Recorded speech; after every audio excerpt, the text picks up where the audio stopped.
Good morning and welcome to the 25th meeting of the Net Zero Energy and Transport Committee for 2025. We've received apologies from Michael Matheson and Douglas Lumsden and Kevin Stewart. Both committee members are online. Our first item of business this morning is a decision on taking items 3 and 4 in private. Item 3 is consideration of the evidence that the committee have heard on the Climate Change Scotland Act 2009 Scottish Carbon Budget Amendment Regulations 2025. I'm sure these things get longer every time I'm given them to read. And item 4 is a consideration of the committee's work programme. Do we agree to take these items in private? We are agreed.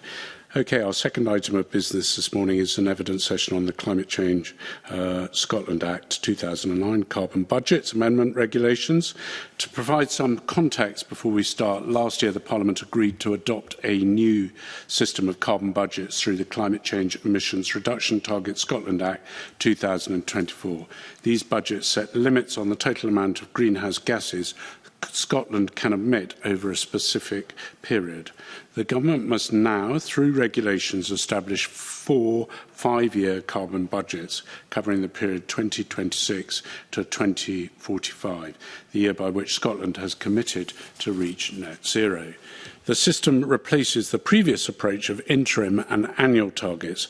Under the new system, the 4 proposed budgets are set out in the draft regulations before us today. The draft regulations propose budget levels in line with the advice of the Climate Change Committee, the UK's independent advisory body on climate issues.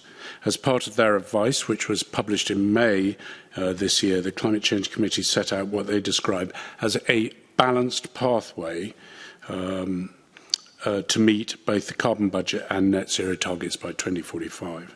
Alongside the regulations, the Scottish Government has also published a policy statement. The statement sets out in broad terms the policies and proposals we can expect to see in the forthcoming draft climate change plan. Today's session will be the first of these the first of these regulations. We will begin to hear from the Climate Change Committee this morning. Next week, we'll take evidence from a panel of academics before finishing with evidence from the Cabinet Secretary for Climate Action and Energy. And also next week, when the motion on the instrument will be considered.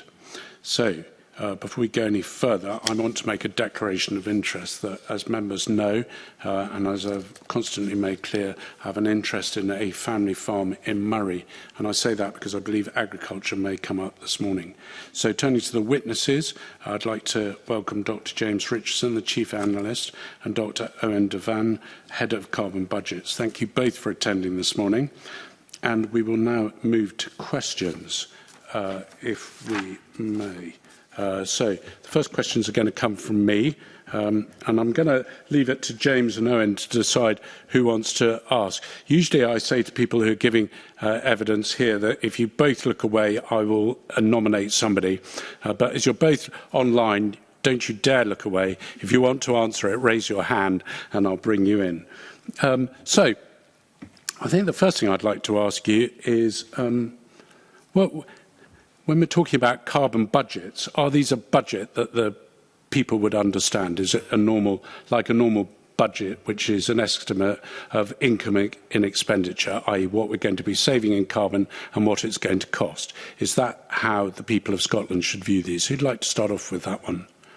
I'm happy to take that, Chair. So, not entirely. I think it is a budget in many ways, in a familiar sense, in that it's a total amount of emissions of greenhouse gases that Scotland can emit over a 5-year period. And within that, it therefore allows trade-offs between different sources of emissions. So if you have a bit more from one sector, you need a bit less somewhere else. So in that sense, it acts like a budget that there are swings and roundabouts, but it has to add up to a total. But it is set in units of emissions, not in money units. So it's a budget for emissions, not a financial budget. So it's basically horse trading between the various areas where carbon's emitted to come up with an overall carbon budget. But does it give anyone in Scotland an idea of the costs of what this is going to be to the average household or to the average individual? Or is it just a figure of carbon with no cost to individuals and what they're going to have to buy into? So the budget itself is a figure in carbon, but our advice to the Scottish Government sets out our estimates of the costs and financial benefits of our balanced pathway. So we estimate an average cost of around 0.4% of Scottish GDP per year over the period between now and 2050. 2045. So that is our estimate. Obviously, the Scottish Government will bring forward its own plans and may wish to bring forward its own estimates because its plans will likely differ from the balanced pathway. But we've tried to be as transparent as we can about those costs and also benefits, because many of these low carbon technologies are cheaper than the high carbon technologies that they replace. So the percentage figure of GDP between two periods, what does that actually mean for a person in a house in Scotland? How much is it going to cost them to achieve the targets that you're suggesting the government should achieve? So I don't have an exact estimate of that because it will depend on the policies that the Scottish Government choose to bring forward, and indeed on some policies from the United Kingdom Government. So, for example, our main recommendation to the United Kingdom Government, and one that we hope the Scottish Government will support, is to make electricity cheaper by changing some of what are effectively taxes on the way that electricity is charged. If that were to take place, then obviously that would bring down the cost for a household in Scotland. Also, some of the costs that we allocate geographically to Scotland in our estimates are almost certainly not paid by Scottish people. So, for example, we think Scotland has considerable capacity geographically for engineered removals, for technologies that remove carbon dioxide from the atmosphere and store it away. But we think that should be done on a polluter pays basis, so it would be paid for by people across the United Kingdom who are creating residual emissions. But that activity would take place in Scotland. So again, that wouldn't necessarily be a cost to Scottish households. So you'd have to know the kind of full set of policies to be able to say, well, this is the cost to a household. And that's something that until we see the climate change plan, we don't know what the Scottish Government is putting forward, and we're still waiting for the UK's equivalent of that plan as well. Okay, James. So my question to you is, people are facing a cost of living crisis out there, and there are prices that are rising exponentially for food and such like.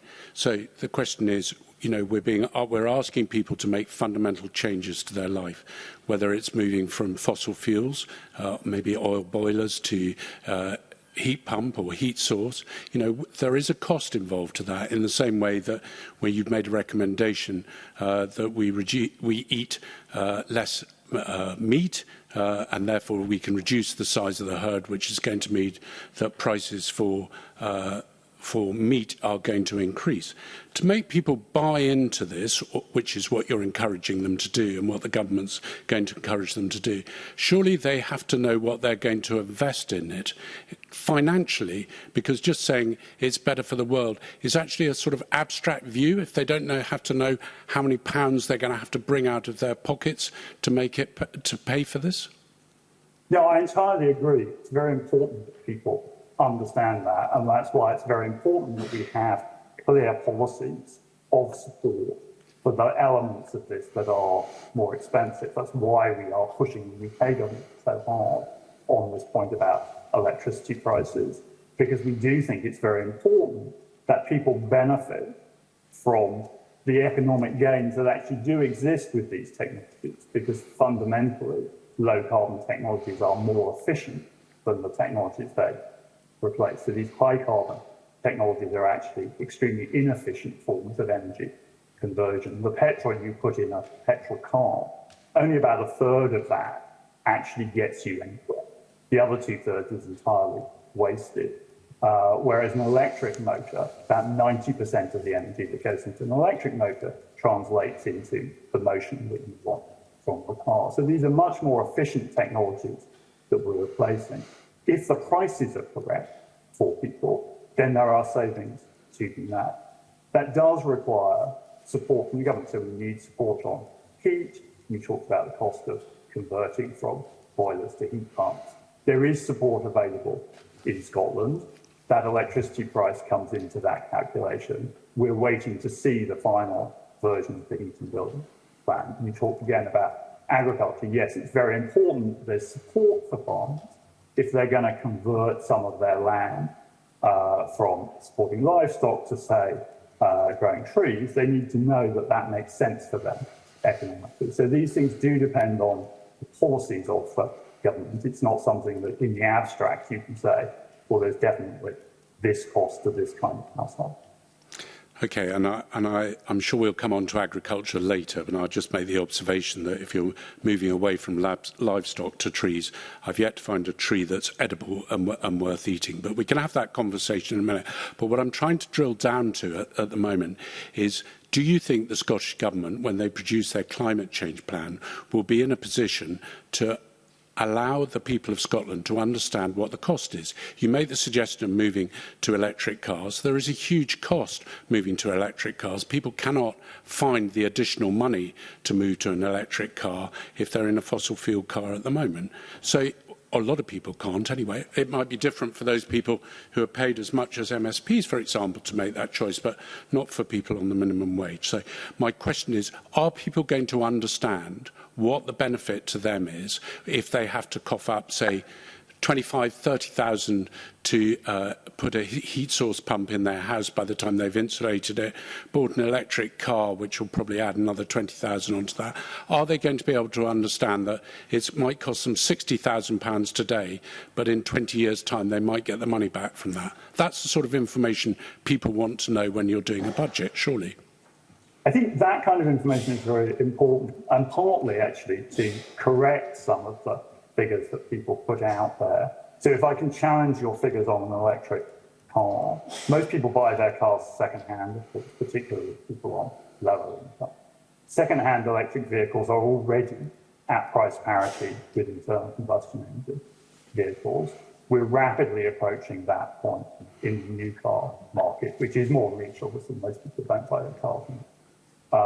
And the running costs of those vehicles are considerably lower, particularly for people who can charge at home, but also with kind of slower charging for people who are charging on the street.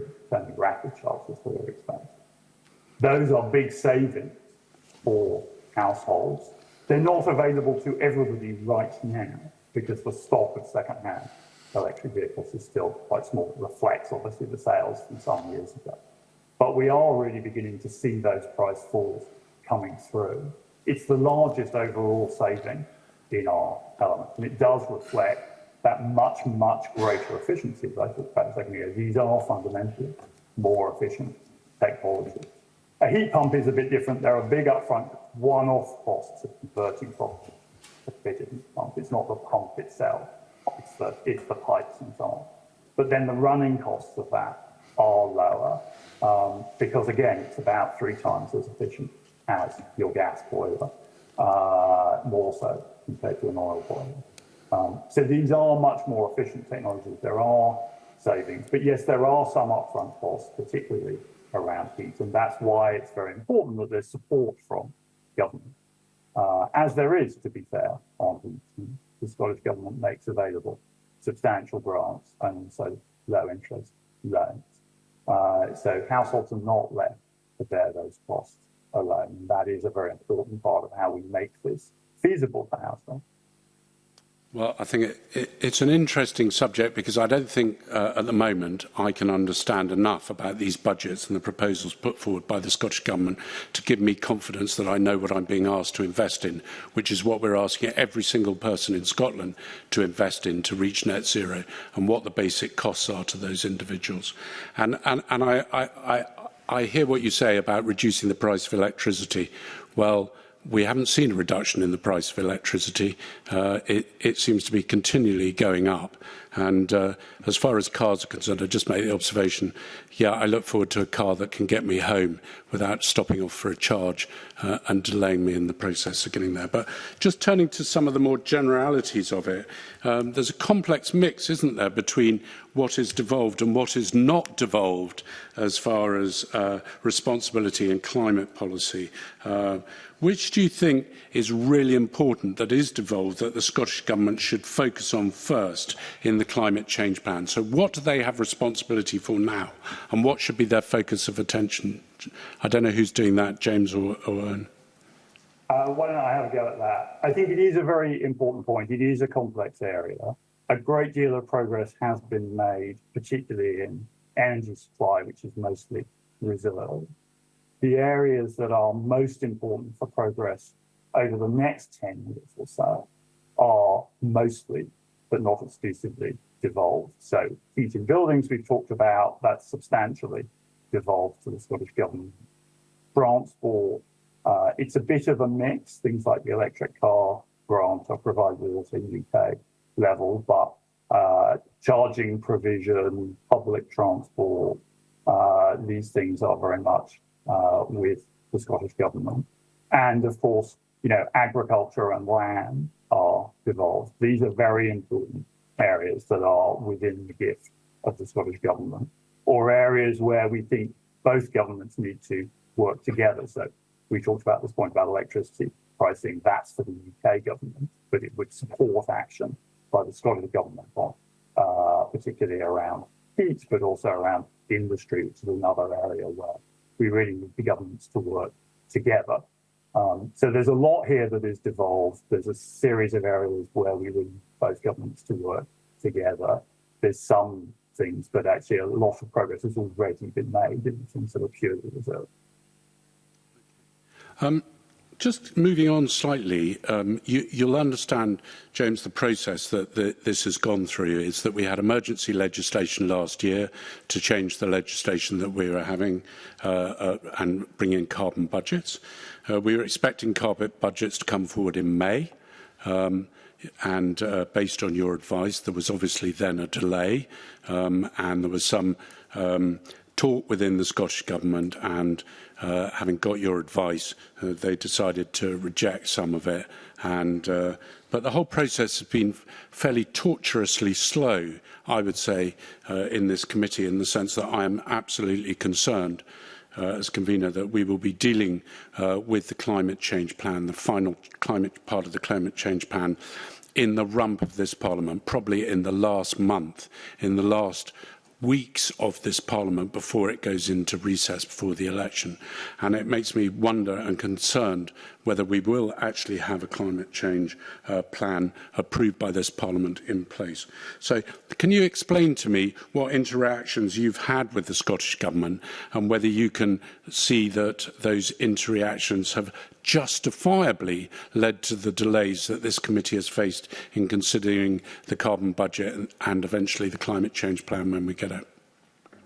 So obviously we talk to the Scottish Government, both at official level and from time to time at ministerial level, and we did discuss the timing of our advice.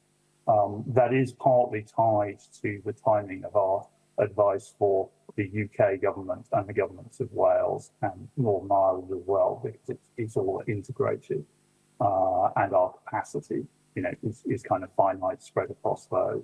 So we did discuss that timetable and try and produce our advice as early as we could.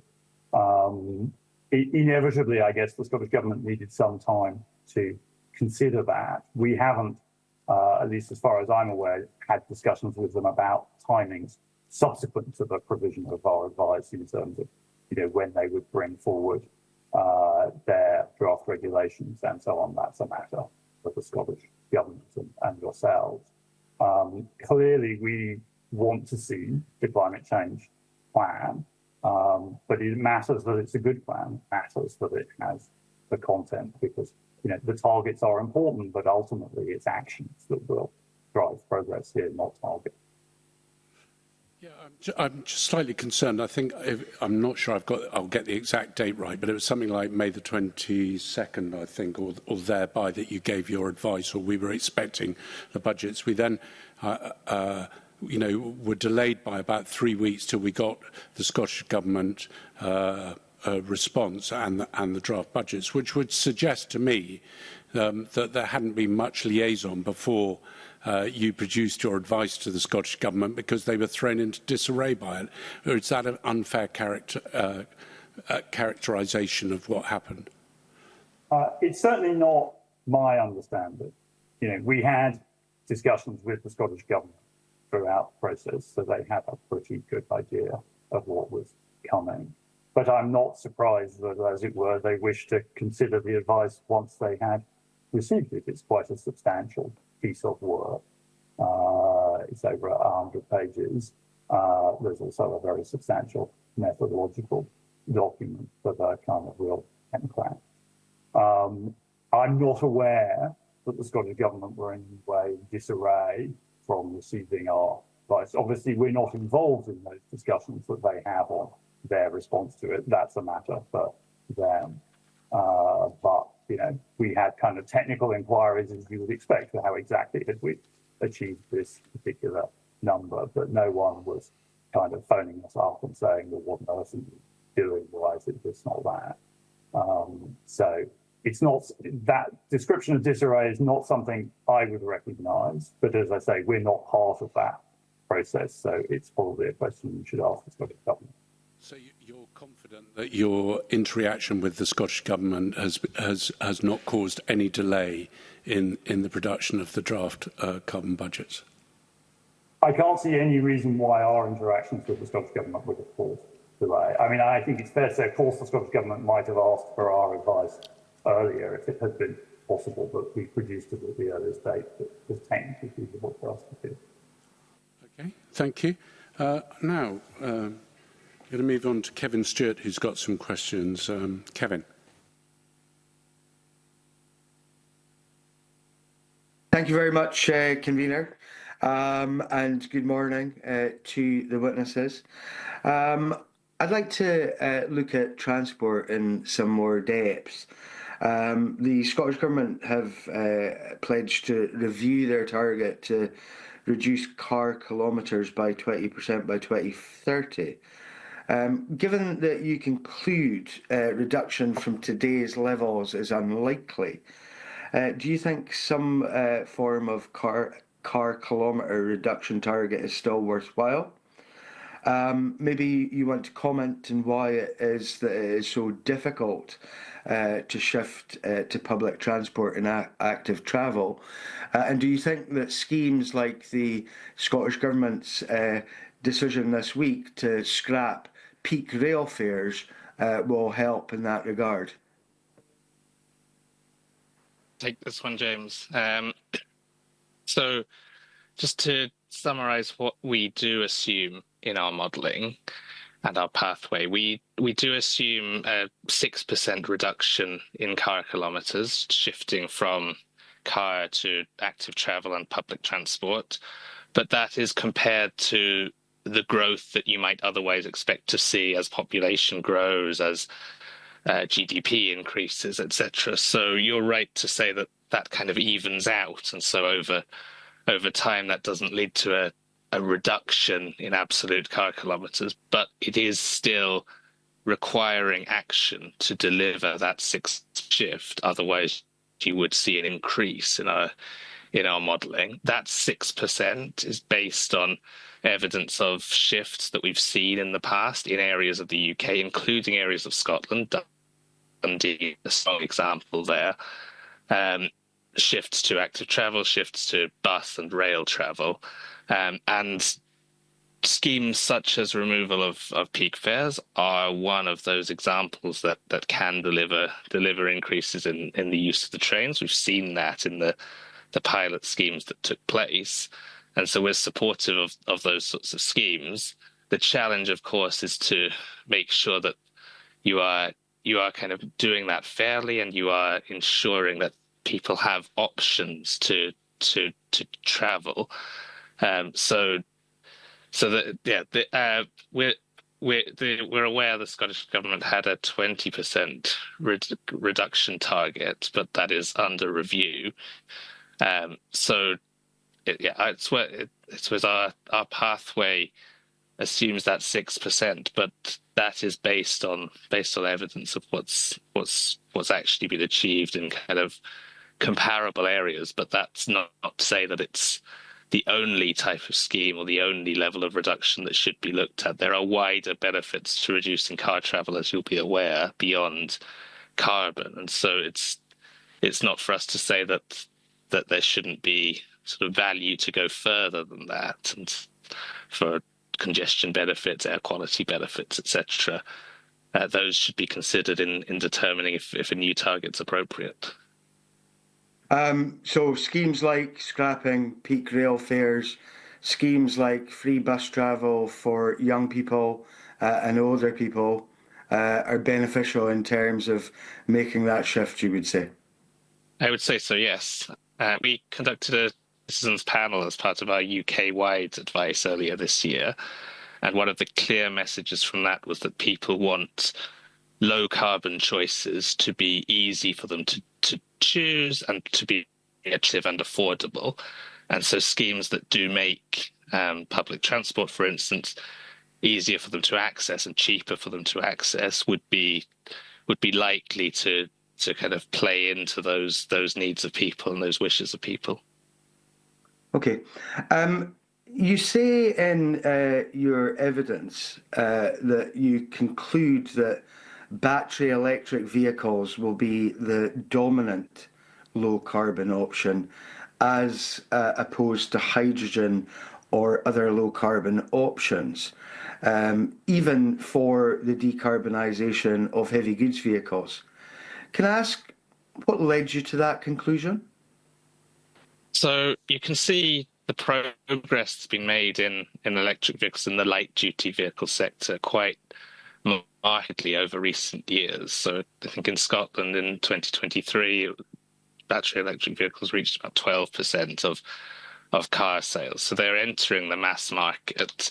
What's more, battery prices have fallen quite steeply, and that's translated to, James mentioned it earlier, electric vehicles being sort of price competitive now in the used vehicle sector.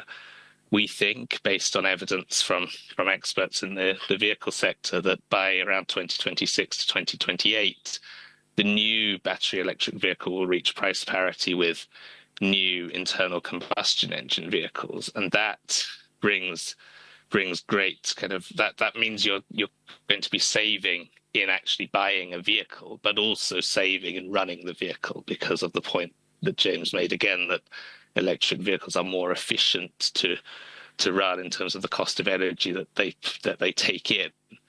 On the heavy goods vehicle side, we recognise things are in a much earlier stage of the market, but there is read across from that light duty vehicle market. Progress in batteries is impressive, even in the kind of heavier duty batteries that are needed for heavy goods vehicles. And we see most of the major manufacturers bringing to market electric options, and indeed many of the big fleets getting to adopt them. That's not to say we're anywhere near as far along as we are with cars, and there will need to be more progress in things like making sure depots can connect to the grid when they need to, roll out of public charging that works for heavy duty vehicles. But we have a lot more confidence than we did 5 years ago that this is the direction that market is going.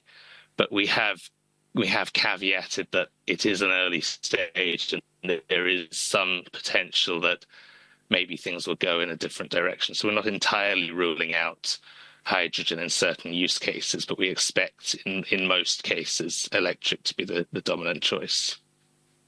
You have said that you have caveated some of this. You talked earlier about reduction in price of batteries, but of course the content of the makeup of those batteries come from elsewhere, with certain parts of the world controlling markets and, say, lithium, for example. Do the Climate Change Committee take into account security aspects and changes in international relations when it is looking at all of the evidence? Because you stated there that battery prices are coming down. Battery prices could go up with international relations as they are, with, of course, the trade wars that we are seeing. China puts up the price of lithium. We're scuppered, are we not? We absolutely do consider international and trade implications. So I would point you again to our UK seventh carbon budget advice, which our Scotland modelling was based upon, in which we looked in depth at the kind of supply constraints and the supply chains that we'd need to scale up. And we haven't done our own analysis on this, but we have reviewed analysis from people like the UK Critical Minerals Intelligence Centre, the Energy Transitions Commission, and the International Energy Agency, all of whom have looked at the pace at which kind of global supplies of lithium and of other key minerals need to grow, and have confidence that that growth is being seen. And moreover, new markets are opening up. So we see different battery chemistries being developed that maybe avoid some of the more problematic minerals that are required in traditional chemistries. There is a kind of growing innovation within the industry that gives us confidence that there shouldn't be kind of those bottlenecks and those kind of price dependencies that create those risks.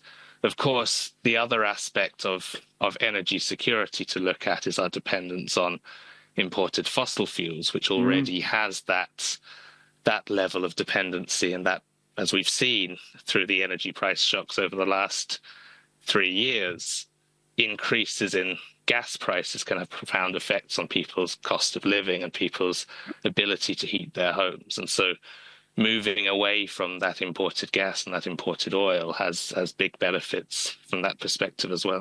So I'm sitting here in the great city of Aberdeen today, and one of the dangers that we have in terms of our move to net zero is, of course, shutting down North Sea production too quickly, losing skilled workers, and in so doing, making it much more difficult to achieve a just transition. You have just said that we do not want to rely on imported oil and gas. Is there a logic at this moment in terms of UK government policies which are having an impact on North Sea production? Shall I take that one? I think it's important to start from the big picture here. As you said, it's really critical that we have a just transition for the workforce in this industry. And what we need is a clear plan to bring new industries into the areas of Scotland that are particularly dependent on oil and gas, especially Aberdeen, but also in places like Shetland would be affected. Because regardless of government policy, regardless of net zero, the industry is going to wind down because of the geography. So, we look at the figures we use from North Sea Transition Authority, figures on this. And, the difference between new licensing and not new licensing is the difference between a 90% reduction in production and an 85% reduction in production. So either way around, what you are going to see is a very substantial impact on this industry. And so, the critical issue here is bringing new industry that create new jobs for people in that area. And those might be green jobs, it might be things like floating offshore wind, but of course it could be some other industry entirely, as long as it creates alternatives. We provided some advice to the then Secretary of State, Kwasi Kwarteng, back in 2022, looking at those factors on.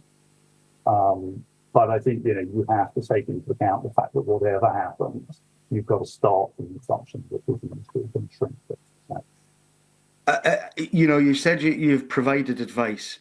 I think that in some regards, people who are looking at this logically feel that the UK government has failed to come up with the strategy that is required to balance the environmental aspects of all of this with energy security aspects and a logical balance to stop the future greater import of oil and gas, which will actually be more damaging to our environment.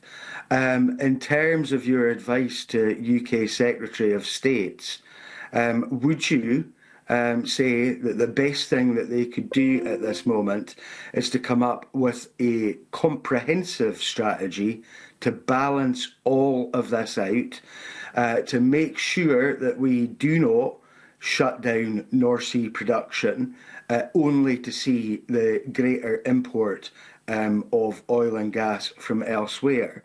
And in seeking to ensure that we maintain jobs, surely it is essential that we make sure that the workforce, the experienced workforce that we now have, can slot in to those new jobs that appear. So basically what I'm asking is the right strategy there by the UK government? Are you going to advise them to get that right strategy in place?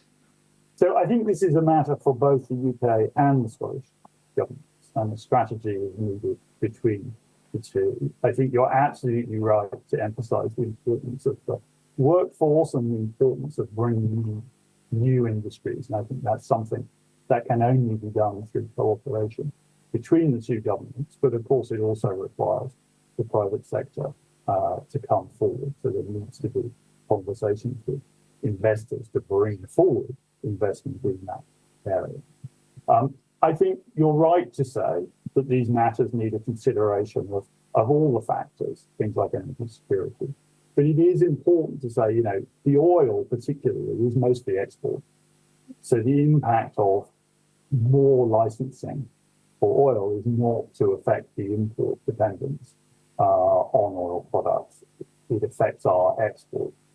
And really the only thing that we can do as a country to manage our energy security is to get off our dependence on fossil fuels, because whatever you do, the North Sea is going to decline below any kind of level of demand in a world in which you do not get off fossil fuels. So the route to energy security is through domestically produced renewable electricity, much of it, of course, in Scotland. That can then power our homes, power our industries, power our transport, without the kind of reliance on fossil fuel producers abroad that we currently have and will increasingly have, regardless of whether we license more production. One final brief question, and I go back to the electricity versus other options such as hydrogen. It has been suggested to me that the Climate Change Committee is anti-hydrogen. Is that the case or not? That's certainly not the case. We do see a role for hydrogen. It plays a key role in certain parts of industrial decarbonisation. It's actually very important within the electricity system as one of the ways in which you can power electricity on those days when it's neither windy nor sunny. But in many applications, the economics of electricity are much stronger than the economics of hydrogen, particularly, of course, if you're making the hydrogen using electricity, green hydrogen. And that's the only way to do it that doesn't have any emissions. It is, there are significant losses across that chain of converting electricity into hydrogen, then using hydrogen to create usable energy. It is much more efficient in almost all applications to use electricity directly for that process. So hydrogen tends to play a role in things that electricity cannot do. For example, very high temperatures where it's possible to hard to do with electricity, or in kind of chemical processes and so on. But it's a substantial expansion in our modelling of that type of initiative. And some of that could well be placed in Scotland because, of course, the renewable energy resources you have there would make Scotland a sensible place to locate green hydrogen production, provided you could source the water resources you need for that. Thank you, convener. Thank you very much, Kevin, and thank you for not pausing a beat when I came to you when I should have come to Douglas first. So apologies to you and Douglas. I'll be coming to you in a minute, Douglas, but Monica's got a follow-up and I have one as well. So, Monica. Thank you, convener, and good morning to our panel. I just wanted to return to the issue of surface transport because it is our highest emitting sector. We've heard some important questions from Kevin Stewart. If I may just to dig in a little bit more, because I think some good schemes have been highlighted. The issue around peak fares on rail and the free concessionary travel schemes for under 22s and older people in Scotland. But when I speak to constituents and people around Scotland, they do want public transport to be more integrated, to be easier to use, more reliable. Affordability is an issue, but just be able to get around as quick as possible and avoid a lot of congestion as well. So on the issue of bus, I just want to ask how in Scotland we can make that more attractive to people. I had a quick look and I think it's still the case that bus patronage is declining in Scotland. I think that's been a trend for the past decade, notwithstanding the period during COVID lockdowns.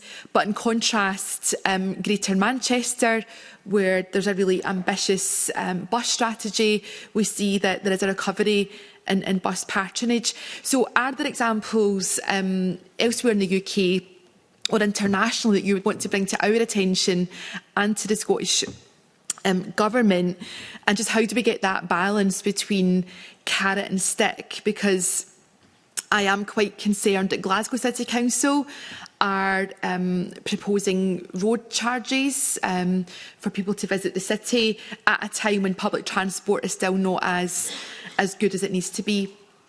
Thank you. So what Greater Manchester have done fundamentally is make their public transport system more joined up. They brought it into kind of one umbrella network that sort of fits together better. And so what you're hearing from constituents very much lines up from what we heard from our citizens panel, that people want to see public transport be more affordable, but more than that, they want to see public transport that works for them in terms of being aligned to sort of when they need to travel, where they need to travel, and importantly joined up so that you don't have an hour's wait at the train station because the bus doesn't come in until an hour after the train. And so those sorts of join-ups can work quite well.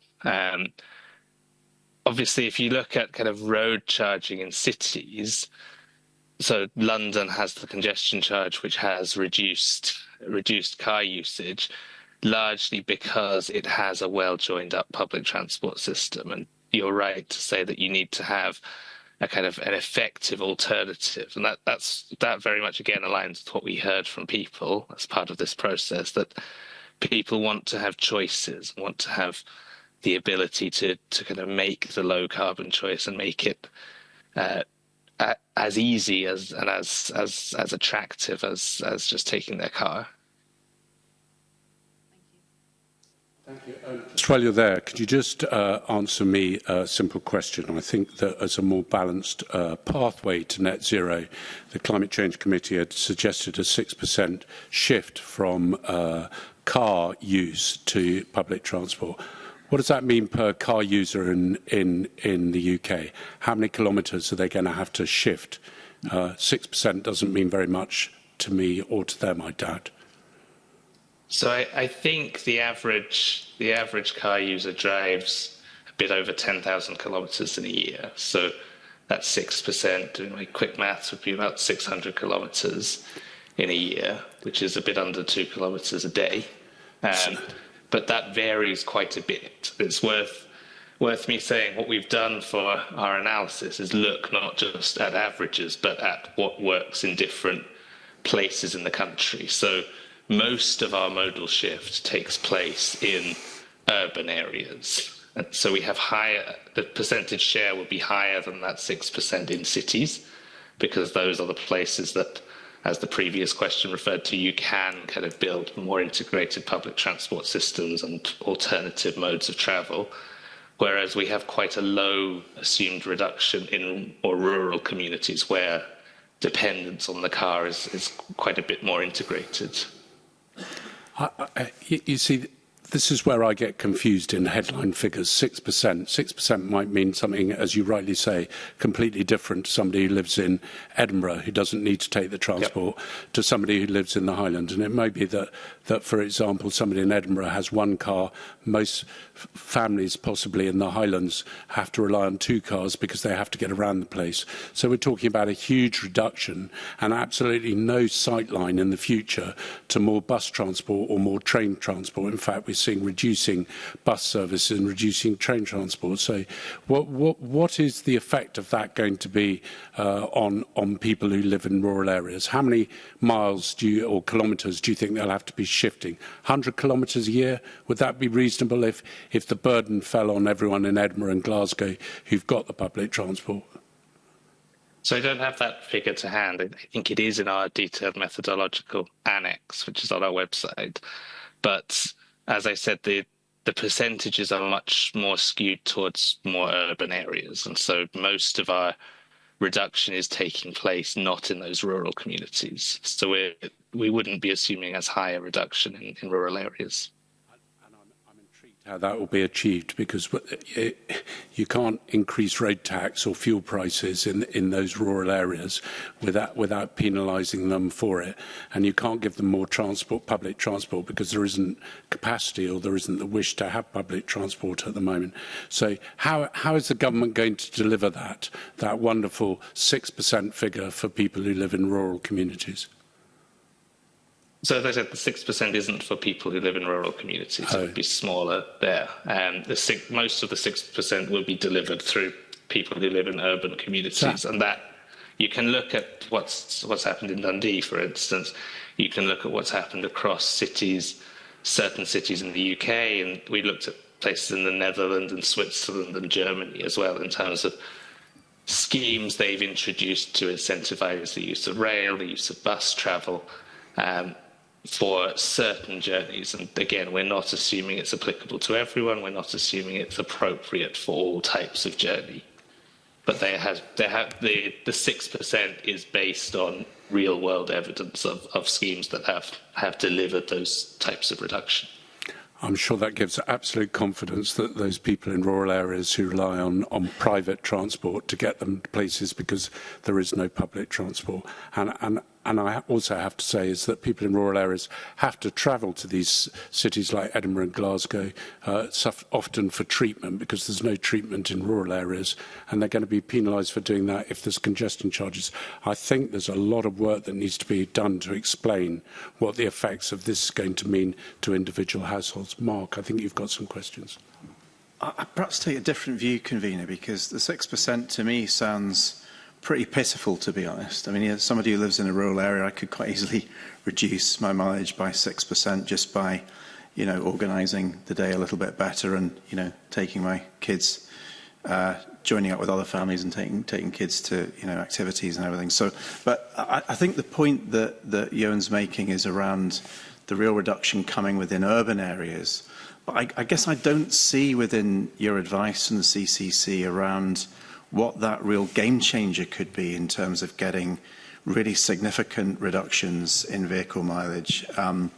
So I'm interested, if you looked at, for example, the use of free travel, there are some cities in Europe that have completely free public transport systems. If you put that in place and you funded it through congestion charging, would that result in a much greater reduction, say 30% reduction in vehicle mileage within urban areas? Because there simply is no point in driving anymore if you're getting charged for driving, but you also got a completely free, well-funded public transport system. I just feel that, we're in a climate emergency. What is the game changer here? It feels like, that there's been a lot of, projects that have been tried across Europe. You've kind of collated some of the kind of best practice on that. But none of this feels like the big shift that's needed.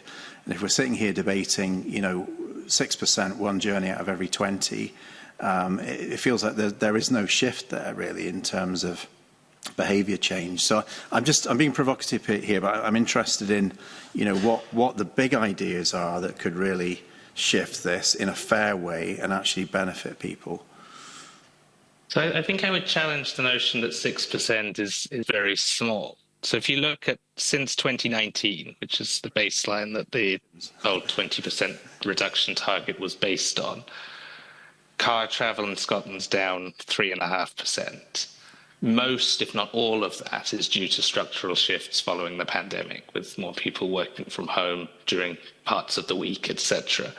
So we haven't really moved the needle on reducing car kilometres, despite having quite an ambitious target and having various schemes come in, such as those that have been mentioned. What's more, if you look further back, emissions in surface transport have basically not changed at all in Scotland since 1990, and before the pandemic they were actually up. So people were driving more, not less. And so delivering a 6% reduction is actually, in my view, quite ambitious in some ways. That's not to say it's the most ambitious, and you've set out a number of approaches that could go further. As you say, we looked at schemes that have taken place across Europe. We've based our assumption on interventions that have delivered a kind of measurable reduction in car kilometres. We haven't pitched our reduction at the very top end of those, so you're right to say there are places, Tallinn in Estonia for one, where there has been interventions to make public transport free for all residents that do have evidence of kind of the potential to go further. But we've as with all areas of our analysis, to be honest, we've tried to kind of base it on evidence of what's kind of feasible and deliverable. The clue is in the name, the balanced pathway. There's kind of balance of measures, and so in most areas of our analysis, there is scope to go further. There is scope to be more ambitious if you choose to be, and there might be reasons that go beyond the carbon pathway that justify that, as I mentioned earlier. But isn't that the fundamental problem with the balanced pathway? Is it kind of assumes the status quo. It assumes that we have a way of working within our society. We have a structural dependence on car use. Car use is much more cheaper than public transport use, and that there's nothing that really fundamentally alters that balance. So at the end of the day, what will actually convince people, to leave the car key at home and to get on a bus or a train? Peak fares, all these measures, fantastic. Something my party's been pushing for in this Parliament. But where's the fundamental shift that's needed? Because I think within the balanced pathway, I'm not really seeing much hope of getting big reductions in carbon emissions from different sectors unless there's that fundamental change. It feels like we're kind of managing some carbon reductions within the status quo rather than thinking outside the box and saying, well, these are the really big options for change that, have to be fair but could ultimately benefit people. So it's those three words I mentioned earlier: easy, attractive and affordable. That's what people need to see to make choices that kind of divert from their own lived status quo. And so we do see evidence in the pilot programs to remove peak fares that train travel did increase. We do see across Europe evidence that interventions in cities can reduce car usage, interventions to make public transport more, as we mentioned earlier, more integrated, so timetables more aligned, but also interventions to make public transport cheaper. The other thing to say is that we've constructed this balanced pathway in a way that looks at multiple different approaches. So we're reducing car kilometres, but we're also delivering reduction through a shift to electric vehicles. And so I suppose the people of Scotland can be reassured that where they do need to use a car, they still can use a car, and that a large share of the reductions in emissions they themselves can deliver will come through getting an electric car rather than a petrol and diesel car, and they are still able to use that car. Yeah. Okay, can I move on to heat, convener? No, because I'm going to come back to Douglas, because I actually cut Douglas off without even introducing him. So, Douglas, I'm back to you. I apologise again, and off you go. Thank you, convener. And I'm going to go back to electricity and prices that we touched on earlier, because I think it's so important. Obviously, to meet our targets going forward, electrification is key. And James, you mentioned that electricity needs to be more affordable. How confident are you that electricity prices will start coming down in the future, and what will be the factors that mean that that prices do come down? Yeah, so there's two dimensions of this. There's a kind of short term and a medium term, if I can put it that way. The short term question is around what are termed levies. You can think of them as a bit like taxes that are added to the cost of electricity, and which by and large is not added to the cost of gas. And that skews the relative price of electricity. It makes electricity that you buy more expensive than the cost of making the extra electricity. If you get a heat pump or an electric car and you need more electricity, you're actually paying over the odds for that extra electricity. So it's a market distortion. And we think that the government could remove that market distortion. And that would then mean that people face, something that was much closer to the true cost of electricity. And that would create much, much better incentives, particularly for heat pumps. And that's something, because this is a policy choice, it's a policy choice that was made a long time ago to put these costs on electricity. It's something that's in the UK government's control, and it could act on relatively quickly. There's then kind of longer term questions as we replace fossil fuels in the generation of electricity and go to a predominantly renewable system. What does that do to the cost of electricity over time? We think that also brings down the cost of electricity. As everyone will know, the cost of electricity is very high at the moment because it is driven by the cost of gas. The cost in the market, so the wholesale price, is determined nearly all the time by the cost of gas, and gas is very expensive because the market's being manipulated by Vladimir Putin. As you use less gas to generate your electricity, as you push that off the system by building more renewables predominantly, then the cost will fall. But that is a more gradual process. You have to pay the cost of building the renewables. Of course, you need more transmission infrastructure and so on. So there are costs as well as savings in this, and you see the cost per unit of electricity kind of gradually reducing over time as you push out expensive gas and replace it with these lower carbon technologies. But that doesn't offer the kind of overnight gain that you can have from simply having better policy about where you put these levy costs. Sorry, Jim, I need to pick back into a couple of those things. So you mentioned there is market distortion. I think that's how you described it, that was making electricity more expensive. What sort of factors are in that is making it more expensive? Is there any levies or things in people's bills that are making it higher than what you were saying was how much it costs to actually make the energy? What are those things?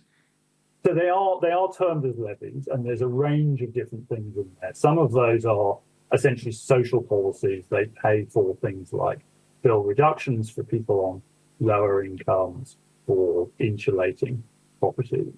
So they produce a genuine benefit, but the cost of that is borne in part on electricity. Some of them also reflect the cost of early interventions in low carbon technology. So when the first wind farms were being built, of course, they were very expensive in the same way that the first mobile phones cost about £9,000 in today's money. The first of any technology is expensive. And the costs of those technologies are being borne on the electricity bills, but that isn't the cost of generating the additional unit of electricity that I need if I buy an electric car or I install a heat pump. That extra electricity is coming on the market at much lower cost. But those much lower costs are not passed on to the people who are buying the extra electricity. They essentially end up paying costs that would otherwise fall onto other consumers in the system. So they're being kind of taxed for using more electricity. And that distorts the price of making the switch out of gas, which by and large, it does, gas bears a little bit of profit, but far, far less. It distorts those choices out of gas onto electricity. It means that households don't get the benefits of these lower carbon technologies, but their greater efficiency. So I guess, you know, in that list of things, there's the CFDs, ROCs, network costs, balancing, all those things have to be factored in that makes the our electricity bills more expensive. I'm just trying to think in the future how that would actually disappear. So because these are legacy costs, they will roll off automatically over time. We think government could make policy choices that would take them off the price of electricity immediately. But obviously the cost of the initial expensive things that we did kind of 10, 15 years ago, they do start to come out of the system over time because they're not costs forever. Things like balancing costs and network costs, we would see that that is part of the cost of generating electricity. I mean, it's the whole system cost of the cost of generating electricity. So we're not arguing that those are misallocated.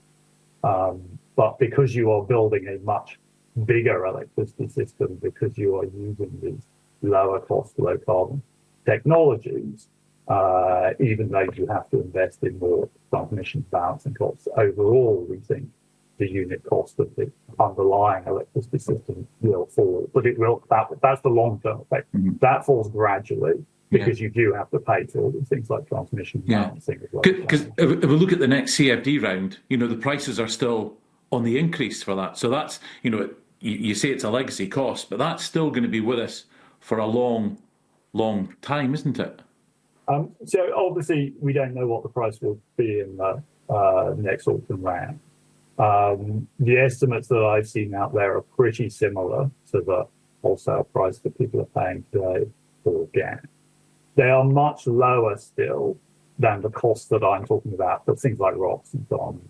Those were coming in at prices considerably higher than any of the estimates that I've seen for the auction round. And I think, you know, it is important to say, yes, we are at the moment of a period where prices have gone up. We've seen this before when you get these kind of shocks. And of course, this shock was driven by the price of gas, and that's pushed up things like the cost of capital and the cost of steel. But those shocks are rarely permanent. So we wouldn't expect to see, you know, a permanent increase in the cost of wind. And of course, in other parts of the technology, we have seen costs continue to fall. So solar prices have continued to fall, battery prices have continued to fall. But when, you know, it does rely on a lot of steel, for example, the price of steel has gone up because the price of, you know, the price of capital and the price of inputs to steel production have gone on. So, you know, yes, those costs are relatively higher now, but they're still much cheaper than they were given the costs that I'm talking about. Okay. Something I want to pick up on as well, because gas always seems to be getting the blame for increased electricity bills. So I looked at my own utility bill last night, and, you know, if I look at the gas price, 6.3 pence per kilowatt hour, electricity price 24.7 per kilowatt hour, almost 4 times the price. So how come gas is making such a big impact for electricity prices when I look at my own bill and I see that, well, it's what appears to be electricity is 4 times the cost of gas? So there's several things going on there. I think the first point is that if I take gas and convert it into electricity, I only get about half as much electricity as I put gas. So you're taking that 6 pence per unit. You have to roughly double that to convert it into electricity because of the losses involved in burning fossil fuels to make electricity. You don't get anything like a unit of electricity for the gas. So that is the first thing. The second thing is that the way the electricity market works, the wholesale market, is that the price of the most expensive generator that the system operator calls on at any one time sets the wholesale price. So this doesn't affect the price for CFDs, but it affects the price for the rest of the market. And that wholesale price is nearly always determined by the price of gas. So that means that cheaper generators who are on the system, say nuclear, is being paid the price of gas, being overpaid because of the way that market works. So that gas price is not only driving the cost of the electricity that's generated from gas, it's also driving the cost of electricity that's generated in other ways. And so it pushes up the cost of all electricity, as I say, other than the CFD. The other thing I would say on this, which I think has not been fully understood in the debate, is that whilst we tend to think of CFD prices as having fallen quite a lot of some very low cost auctions a few years ago, actually most of that supply only comes onto the system over the next few years. So most of the CFDs that are on the system today are the more expensive ones from quite some time ago, because obviously there's a lag between awarding a CFD and then constructing the wind farm in the North Sea. These are things that can happen overnight. So actually a lot of the lower cost CFDs will start to come on between now and 2030 as those wind farms get completed and connected. So we haven't yet seen all of the benefit from that. So just so I can try and understand, for every pound I pay in my electricity bill, how much would be down to the wholesale cost and how much is other things? If you can give, just so I want to know if wholesale prices double, for example, will my electricity price double, or is that only like 50% of that bill? It's about 50 cents, right? I'm just trying to see if I can get that. We produced an annex on this in our UK progress report, so we can send that over to the committee that sets out all the various components, what has happened to those over recent years. But it's certainly true that there are other elements in the cost that are not purely the wholesale cost. There's network costs we've talked about.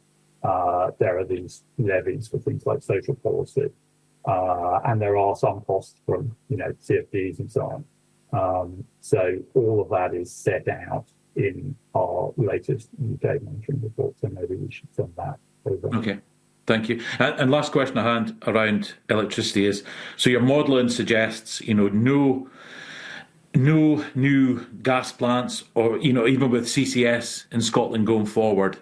So can you give us a little bit more on why you've come up with that, and if we don't have nuclear will be dropping off in the next 3 years in Scotland, what will our base load be given? How will we get that when the sun's not shining and the wind's not blowing? Yeah, so I think it's important to say, obviously, we model the GB grid and also its connections to the wider European grid. And across that, we do see a need for gas with CCS, for hydrogen, for these technologies that provide a backup source of generation on those days when it's neither windy nor sun. And that includes nuclear as well, where we see, Sizewell C, and also we have the equivalent of one additional large or several plants on the grid as a whole. The modelling, makes modelling assumptions about the location of that. But, whether those are situated in Scotland or whether they're situated, south of the border, the electricity will be available to people in Scotland on those days. It's just a question of which way it flows. And of course, it's ultimately going to be a market decision on that. SSE are interested in converting Peterhead to CCS. That's a choice for them in the market. The model doesn't pick that, but that doesn't mean it won't happen. We're not making recommendations about where these sites should be located. It's just a function. It's probably driven by the kind of transmission infrastructure, but other choices are available. Okay, so I guess from that then the baseload would come from imported electricity, because we won't be able to provide the baseload ourselves in that instance going forward.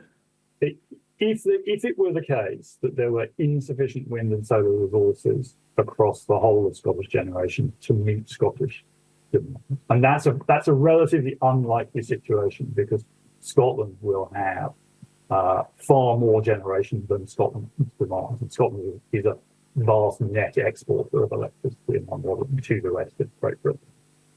So, you have to have really extreme conditions for Scotland to be unable to meet its needs from renewables. But in that case, yes, electricity would flow back the other way on the transmission lines that would normally take it north-south. It would flow south-north. Okay. We also have grid storage in Scotland in our pathway as well. So how much battery storage do you have in that pathway then? I think we have around 100 gigawatt hours by 2045, which is about 6 gigs. That's not just battery, that's all grid storage, so things like pump type as well. And how much do we have at present?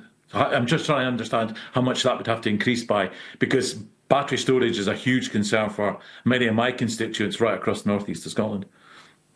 I think our pathway begins at 15 gigawatt hours, which is 2025. I don't know how much of that was modelled and how much of that was actual. So a huge increase then. Yeah. It's a big increase, but over 20 years. Yeah. Okay. Thank you, Convener.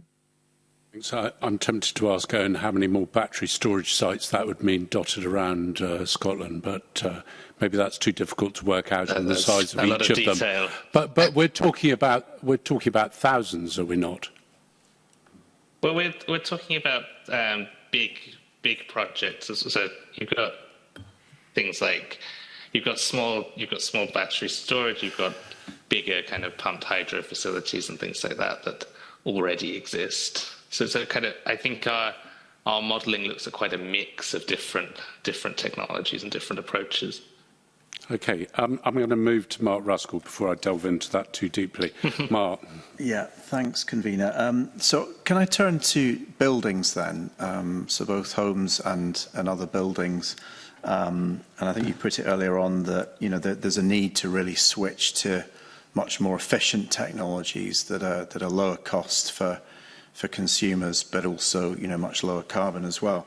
I wanted to ask you just to reflect on the kind of change in expectation that I think we've seen. So in the 2020 climate change plan update, the Scottish Government had a very ambitious programme. I think, well, it wasn't really a full programme as such, but an ambitious target of 63% reduction in emissions from building sector to 2030. So clearly an enormous ramp up of a range of technologies. The programme at that time was not really specified as to how that would be achieved. That differs quite a lot from what you're now putting forward in the balanced pathway, which sees, I think it's fair to say, a much greater adoption of technologies in, I think, the third and the fourth budgets. Can you offer a bit of kind of narrative on that as to what you think has changed around the expectations on building carbon reduction in recent years and what is now the realistic pathway? So you're right that our pathway is about a third reduction by 2035 and then up to about 92% reduction by 2045. So you're right, that is slower than the previous 2030 ambition. In terms of what's changed, I suppose what's changed is that there hasn't been the progress in actually delivering that transition over the last few years that maybe was hoped for when those previous commitments were made. So 88% of Scottish homes are heated with fossil fuels today, and so the biggest reductions, the biggest scope for reduction is moving away from those fossil fuel heating systems. So we see by 2035 about 40% of homes being heated with low carbon heat of some form. Most of those is heat pumps, either in kind of individual systems or communal systems.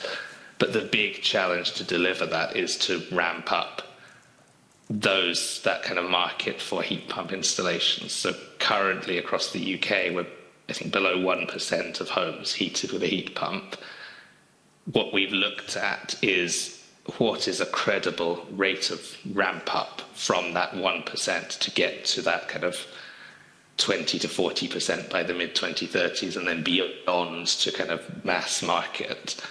And we've looked at comparable markets across Europe. So the Netherlands and Ireland are two notable ones, which are quite a bit ahead of the UK.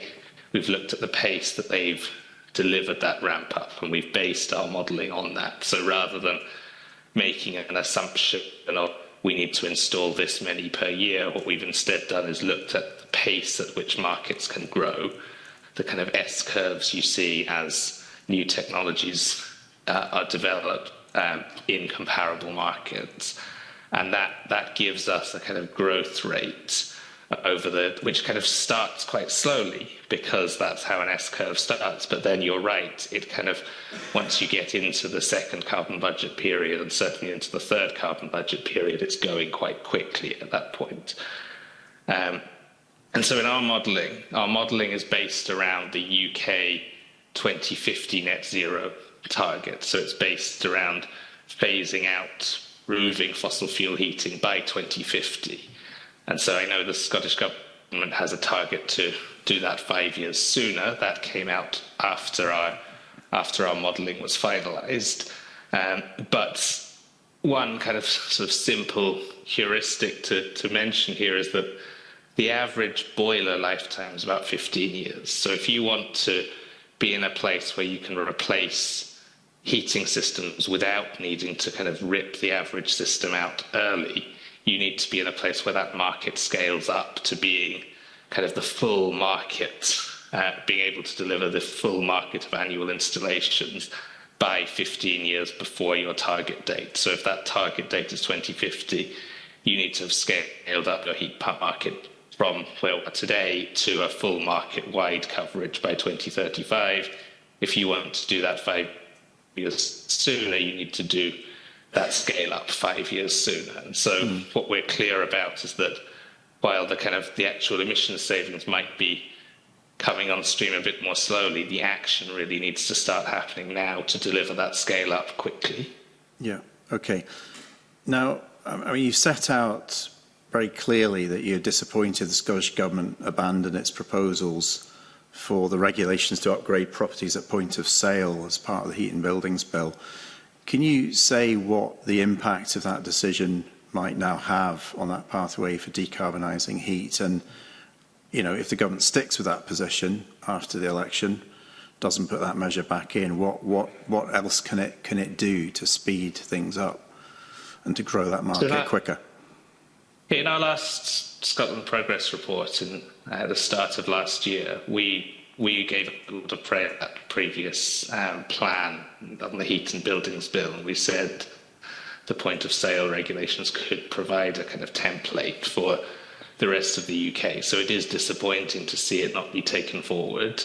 What we've said is that there is need for a kind of plan in its place, whether it's that plan or whether it's another means to kind of grow that market. It's quite urgently needed to have a set of plans in place to actually deliver that soon. Otherwise, that target is at risk. I guess I'm struggling to work out what that would be, because, you know, as you've described, the growth of the market in other places has been very slow. It's very much an S curve. So that really, you know, puts all the carbon reductions and all the progress forward back to later years. What measures can government take right now instead of putting in place those regulations to really speed up that market? I'm curious to know what the plan B would be, or are we just pushing everything back? So it's a joint responsibility here, I think, crucially, between the Scottish and UK governments. It comes back to James's point earlier about reducing electricity prices. A heat pump is somewhere between 3 and 4 times more energy efficient than a gas boiler. And so if you can bring your electricity prices down to below that kind of 3 to 4 times the price of gas, then people will be seeing savings on their bill as soon as they switch to a heat pump. So that that action, that kind of short-term action that James talked about to move those levies off electricity prices is a big player here in terms of enabling people to see those savings. In addition to that, we will see the kind of medium-term change that he talked about with prices coming down as those cheaper renewables come on stream. That will also help build that case for people to get that heat pump. In addition, there is, as you'll all be aware, an upfront cost to getting and installing a heat pump. I know there are subsidies in place that's kind of help with that, and that's beneficial. There's also the UK-wide clean heat market mechanism, which has a potential to provide that kind of duty on boiler manufacturers and installers to install a certain share of heat pumps. That can help kind of provide that regulatory lever to grow the market as well as other regulatory or energy efficiency standards. Those sorts of things could also play a role as well. Okay, so you're really seeing then the reduction in electricity price as being a trigger, whether it's for transport, whether it's for home heating, for people shifting over to electrifying technology, and that at the moment that we're not quite there in terms of a market signal being sent to consumers that now it's just clearly obvious that you have to switch to an EV and an air source heat pump. It's our key recommendation to the UK government, yes. Okay. And then lastly, I think you're advising for an earlier decarbonisation in non-residential buildings than residential buildings. Can you explain a little bit about that? So one thing we've looked at is the role public sector buildings can play in both setting an example, but also helping grow those markets. We're aware that the exact technologies for kind of big commercial public sector building decarbonisation and home decarbonisation are not quite the same, but there is kind of read across in terms of installations and market growth. And so what we've looked at, what we've assumed in our pathway is that the public sector goes a bit faster in terms of delivering that transition to low carbon heating a bit sooner than it might otherwise do if it just kind of waited until the boilers ceased to operate. And so what we've called for, both in Scotland and the UK more broadly, is a kind of proactive plan to sort of programmatically think about how to decarbonise our public buildings. So those might be central government buildings, those might be schools, military barracks, local authority buildings, etc.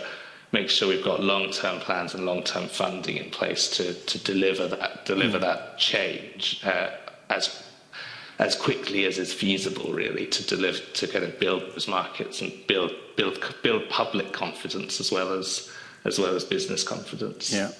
Do you think more broadly that scrappage schemes have a role to play here, both within public sector and private sector?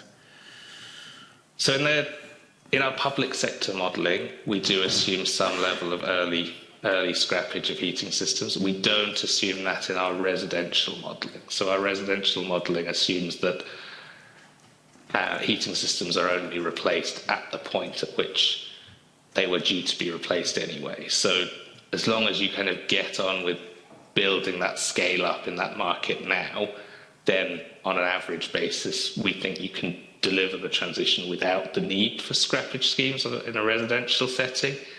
But we do talk about them as an option to kind of go further or faster, or as a contingency measure if things were to fall off track. But surely if you have a scrappage scheme in place next year, you can move faster than waiting, say, up to 15 years for the natural life of a boiler to come to its end. That's right. You could. It is an option to go faster. Okay. All right. Thanks. Thanks. Just before we leave this, we talked about heat pumps, and I'm just thinking of a sort of two-bedroom house, two public room house, maybe with a kitchen and a bathroom, built previous to 1950. As a surveyor, I'd estimate putting in a heat pump would cost somewhere between £30,000 to £40,000 by the time you put in the heat pump, insulated the house, replaced all the equipment within it. That's the sort of figures that I'm being told by the industry. So if electricity prices were going to reduce the price of heating a house by £500 a year, it would take 70 years for somebody to pay back that cost. So how are you going to encourage somebody to buy into replacing an oil system that's running at the moment, to spend £30 to £35,000 on a heat pump system for their house, if it's going to take them 70 years to pay it back, and they don't have that money in the first place? And I'm just trying to get a price for individual people so they understand what this is going to cost them. It's up to them to make the decision then, surely. But is that unreasonable, the figures I've quoted? So clearly the exact figures will vary house to house. We expect those costs to come down, the cost of the technology, but more importantly, the cost of kind of the industry learning to install those technologies effectively and efficiently. What we've also seen since our previous analysis 5 years ago is that there's been a bit of a move away from the expectation that you will need to kind of install lots of energy efficiency measures or replace all the radiators, for instance, in the house. And so in a lot of cases, you don't need to do as much of that as you did previously. And so that itself will bring down the costs. But we're aware that at the moment, in a lot of cases, the cost that is being quoted up front is too steep. And we do need to see those costs fall as well as electricity prices fall. If I could come in on this for a second, I think those costs do sound like a particularly extreme case. If you look at the evidence on actual costs being borne in the market, then, you know, costs are typically around £13,000 to £14,000 for a property. Obviously, it's more for a larger property, less for a smaller one. Or example, there is a smaller property.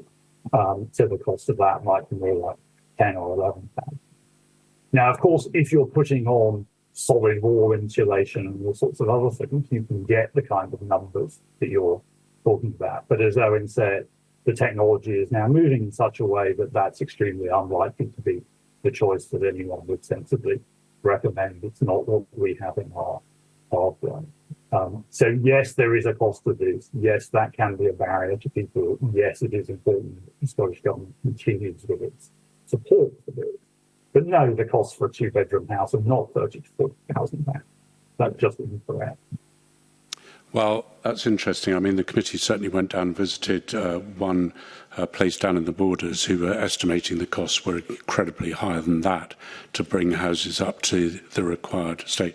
In some cases, they were saying old farmhouses, they were budgeting up to £250,000 to make them fit for the new technology and to meet the EPC requirements. So I'd be interested. I mean, obviously a lot's changed since I was a surveyor, but I think I've still got my finger on the pulse. But we're going to go to the next questions, which are coming from Bob.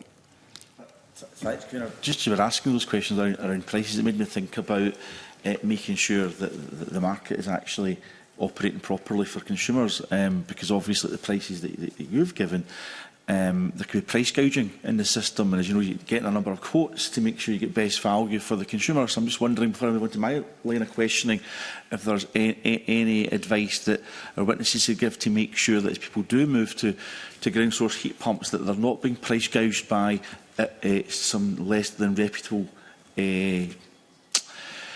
people in the market who may wish to extract maximum profit when we want to see this for the public and community benefit.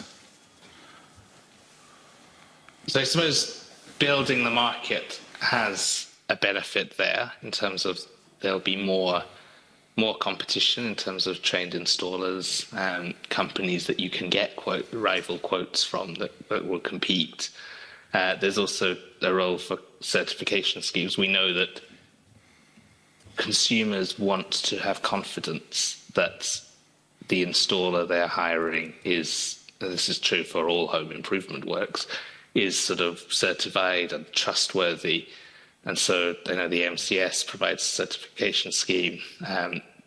As that grows, as that market grows, there'll be hopefully build more confidence in the confidence that people can take from seeing that certification, seeing reviews from people who have received installations from companies, etc.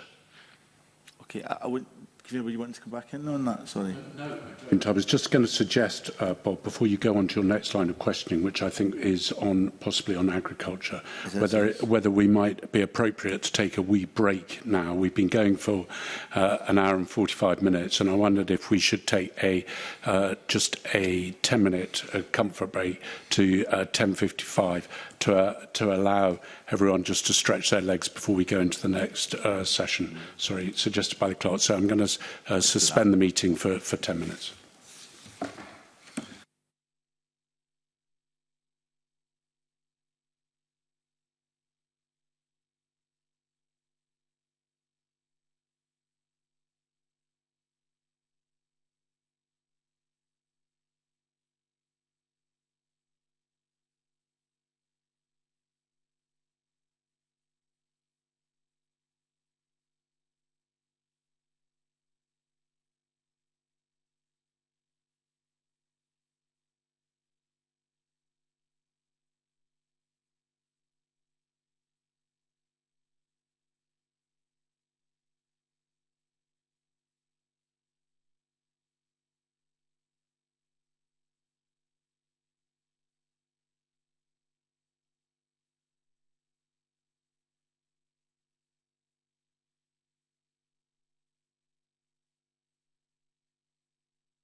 Welcome back, everyone. And Bob, I apologise for cutting you off as you were about to launch on your next bit, but over to you. Convener, that's absolutely fine. The caffeine was very helpful. I'll now move on to a section on agriculture, if that's okay. As we know, the Climate Change Committee has suggested a sustainable and a balanced pathway to net zero, but you've been clear there's other routes that could be taken, but that balanced pathway still has to be secured. One thing the Scottish Government has not taken up the cudgels of is the policy to reduce livestock numbers. They're looking for another solution there. I'm just wondering what the implications on emissions reductions in agricultural sector, indeed beyond, might be of that Scottish Government decision. One who'd like to come in on that? I'll come in on that, Bob. Thank you. So agriculture, if you look at Scotland's emissions, is currently, I think, the second highest emitting sector in the Scottish economy. If you look at our pathway, within a few years, as surface transport emissions fall, we expect it to be the highest emitting sector. So this is clearly an important area. By 2045, it'll make up quite a considerable share of the residual emissions in Scotland. So kind of bearing down on those emissions as much as kind of feasibly possible is important. In our pathway, agriculture emissions fall by about a third by 2035 and by about 40% by 2045. And importantly, this is a new feature of our analysis. We've looked at the agriculture and the land use sector together, and together those two sectors can reach net zero. So a net zero contribution from the land sectors to the overall Scottish net zero target. Now, importantly, 64% of emissions in agriculture come from livestock. And the Scottish Government has obviously said that it wants to take a different approach from what we've modelled in our pathway on the livestock number reduction. So we've looked at, so in our pathway, we look first of all at measures that can be achieved without reducing livestock numbers, and that gives you about half of the emissions reduction in agriculture that we expect to see. But the other half does come from measures to reduce livestock numbers, and so we've got about a 26% reduction in livestock numbers by 2035 and 36% by 2045. If you were not to deliver those reductions, then that would add about a megaton, 1 million tonnes of emissions onto the Scottish emissions pathway compared to what we've published. And by 2035, we're seeing the agricultural emissions pathway being around 5 million tonnes. So that's about a 20% increase in the sector's emissions. And that's accounting for the fact that you will deliver some additional reductions through things like feed additives and things like that. If you have larger herd sizes than we've modelled, but you'd still be higher in terms of emissions. In addition, you'd lose some of the land that our modelling assumes is freed up for things like peatland restoration and tree planting, and that would have a knock-on impact on emissions that goes beyond that 1 million tonnes. We haven't quantified that. So essentially that would leave a gap that would need to be filled. We have in our report set out a range of contingency measures that could be applied on top of what we've got in our pathway. Many of them are in other sectors other than agriculture, but there is one in agriculture which looks at potential additional application of feed additives beyond what we've modelled. There are obviously quite big uncertainties around the impacts and wider environmental impacts of some of those additives at the moment, which is why the specific ones that we've used in our contingency are not in our balanced pathway. But there is possibly potential for Scotland, with its large agriculture sector, to pioneer some of those types of approaches and go beyond what we've modelled. But of course, it's for the Scottish Government to decide exactly how it wants to deliver the emissions reduction to meet carbon budgets, and we look forward to seeing what they set out in the climate change plan. I think that's helpful. You've touched on other aspects that I want to ask about specifically, particularly in relation to peatlands, and maybe we'll come back in about contingencies at the end. The Scottish Government has also spoken about not following advice in peatland restoration, as I think you're referencing there, Dr Devaney. It has said it will set ambitions at a realistic level supported by measures to increase delivery capacity. I'm wondering if you've got an idea of what that might mean in practice, I suppose. But again, it's what the implications would be of not following the advice set out by the Climate Change Committee. And I suspect you might be talking again about contingencies, but perhaps we could deal with those at the end, because there are a number of things the Scottish Government is doing that they may have to rely on other contingencies to get to that balanced pathway. So sure, let's talk about peatlands. Restoration of peatlands, rewetting of peatlands is the biggest driver of land use emissions reduction in our pathway. What we have modelled is an increase from about 29% of peats being under restoration or management today to about 45% by 2035 and 67% by 2045. We're supportive of making sure that whatever is in the plan is realistic and deliverable. Our modelling has tried to take that into account by sort of starting in line with the levels of restoration activity that are happening today. And in 2024 and 2025, we saw about 15,000 hectares of restoration activity taking place, which is the highest on record. So that's good news. We've seen an increase. Our pathway averages about 20,000 hectares per year out to 2030, reaching a maximum of 36,000 hectares. So it continues that growth. It's perhaps noteworthy to say that our pathway is below the ambition that the Scottish Government set out in the 2018 Climate Change Plan of 250,000 hectares by 2030. So we look forward to seeing what the revised ambition set out in the upcoming Climate Change Plan is. Yeah, I think that's a reasonable answer. You also, Dr Devaney, hinted towards land use in relation to not reducing livestock numbers. Perhaps you could say a little bit more about that. If we're not reducing the headcount of livestock, will that have a negative impact on the available land for reforesting and woodlands and that kind of thing? If we keep the headage of dairy and the red meat sectors as they are just now, what might the knock-on effect be? That's right. So the way our analysis works, and we commissioned experts in the sector to look at the land available across Scotland and look at the types of land that could be freed up by reducing herd sizes. The way our modelling works is it looks at the types of land that are currently being used for livestock and looks at the types and areas of land that could be freed up and what an appropriate alternative use for those might be to provide emissions reductions, but also to provide wider social benefits and benefits to things like climate resilience on farms and things like that.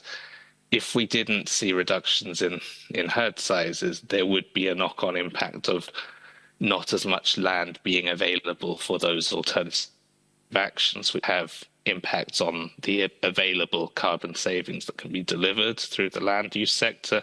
It would also have impacts on the available wider benefits that can be delivered through the land use sector.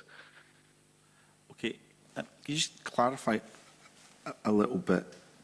Are we effectively saying that land today that has been used by cattle and livestock, the strategy the Climate Change Committee would have been to use that for other purposes to help meet our net zero targets, but will now no longer be available? Can you quantify the amount of land that would have to become mixed use, or how would we square that circle, I suppose is what I'm asking. Well, that's for the Scottish Government to set out rather than yourself, but do you have any thoughts in relation to that? I don't think we have a Scotland-specific number. I think across the UK, I think we're looking at about 14% of agricultural land being taken out of agricultural production into things like tree planting and restoration of peatlands. What we want to see is policy to provide farmers with the right incentives to diversify their incomes. So we see this as potentially being a benefit to the farming community if it's done right, in terms of providing wider social benefits, but also making kind of farmers' income streams more resilient and more diversified across actions such as tree planting, peatland restoration, renewable energy on farms alongside continued farming. And as I mentioned earlier, what we've looked at is the combined agriculture and land use sector being able to get to a net zero contribution itself to the overall net zero target. And so in a way, our analysis shows that use of this land for things like tree planting can kind of allow a sustainable continuation of livestock farming alongside those other land use measures. Okay, and my second last question, because I'm going to come back to contingencies, convener. I do want to return to that. There's a suggestion in the notes I've got that one of the things, obviously, the Climate Change Committee wants to see is a reduced demand for meat, and some dietary change would be helpful. Now, obviously, I would always encourage people to use locally sourced meat, high welfare standards, and buy Scottish, but there will be imports within the meat sector as well. Would reducing or eliminating much of those imports, what contribution would that make to our net zero ambitions, and can that offset some of the requirements that has been suggested to the Climate Change Committee about reducing livestock numbers? So part of the reason we assume a dietary change is to avoid reductions in domestic production of meat just being offset by increases in imports. So in our modelling, we maintain the kind of self-sufficiency ratio in terms of the proportion of meat that is produced locally versus the proportion that is imported. We have also said that there may be a case for trade policy to consider how to avoid higher emissions imports increasing if that does become a risk. In terms of the actual dietary change, you're right. We make an assumption that by 2045, around 30% of meat, there'll be about a 30% reduction in meat consumption. Now, that builds on existing trends. So that's across the UK. Across the UK, we've seen about a 9% reduction between 2002 and 2019. That's the long-term trend. Then more recently, over the 3 years between 2020 and 2022, we've seen a further 10% reduction. We don't assume that is sustained in our modelling because part of that may well be cost of living related. But it does show that there have been trends towards lower meat consumption, both long-term and short-term historically, which we expect will continue and can be built upon. And there are obviously wider benefits as well in terms of health and well-being to a more balanced diet. The Dimbleby report had a higher reduction in meat consumption recommended by the early 2030s than we assume for health benefits, not just carbon benefits. Okay, so that final question on contingencies, Dr. Devaney, I'm not going to explore the health benefits. We'll leave that sitting for the moment. In terms of carbon budgets and reaching net zero, of course, the Scottish Government to say what their alternative route looks like in relation to peatland, in relation to livestock numbers, but you have mentioned contingencies. Could you say a little bit more about that, about the extent of the contingencies that you've published that would have to be exercised to bring the Scottish Government policies as they seem as if they're going to be when the climate change plan is ultimately published, to bring it back into line for that balanced pathway to net zero? Yeah, so you're right that it's for the Scottish Government to decide the balance of measures, and we're very comfortable with that approach. Our pathway sets out that these are achievable and kind of credible targets, but the exact balance of measures is rightly for the Government and Parliament to debate and decide.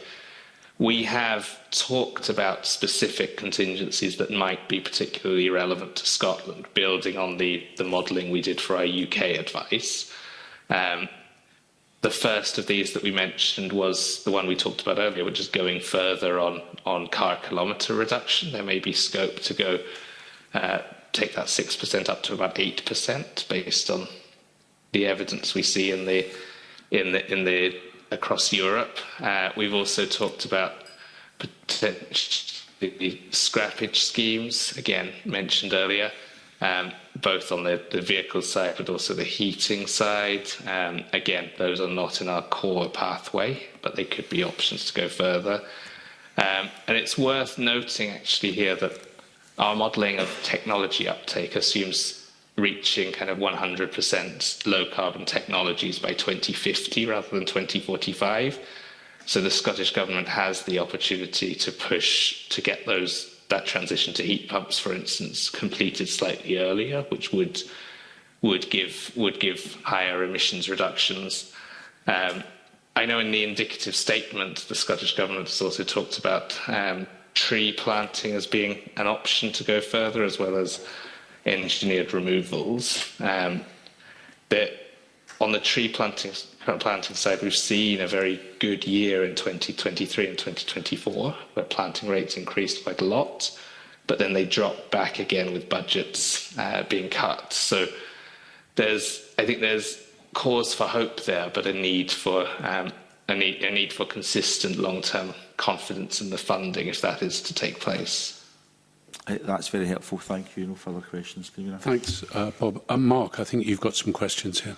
Yeah, I was interested in your thoughts on, how the market is changing, particularly around livestock. So, I talk to farmers and estate owners who are, actively selling on to natural capital companies and our pension funds and others who are, got ambitious woodland creation and commercial forestry ambitions and peatland restoration and renewables as well.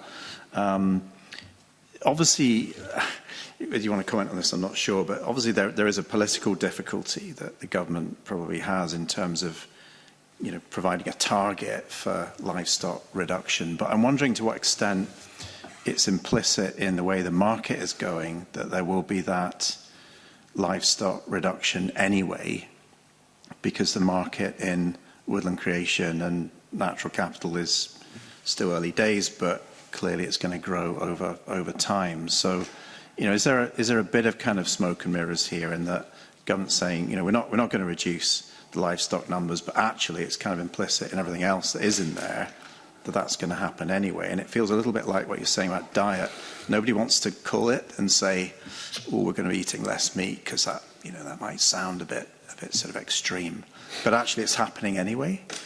So I'm just wondering about, transparency, the role of markets here, trends, and how that's really working with livestock. Are we afraid of calling it when it's actually happening anyway?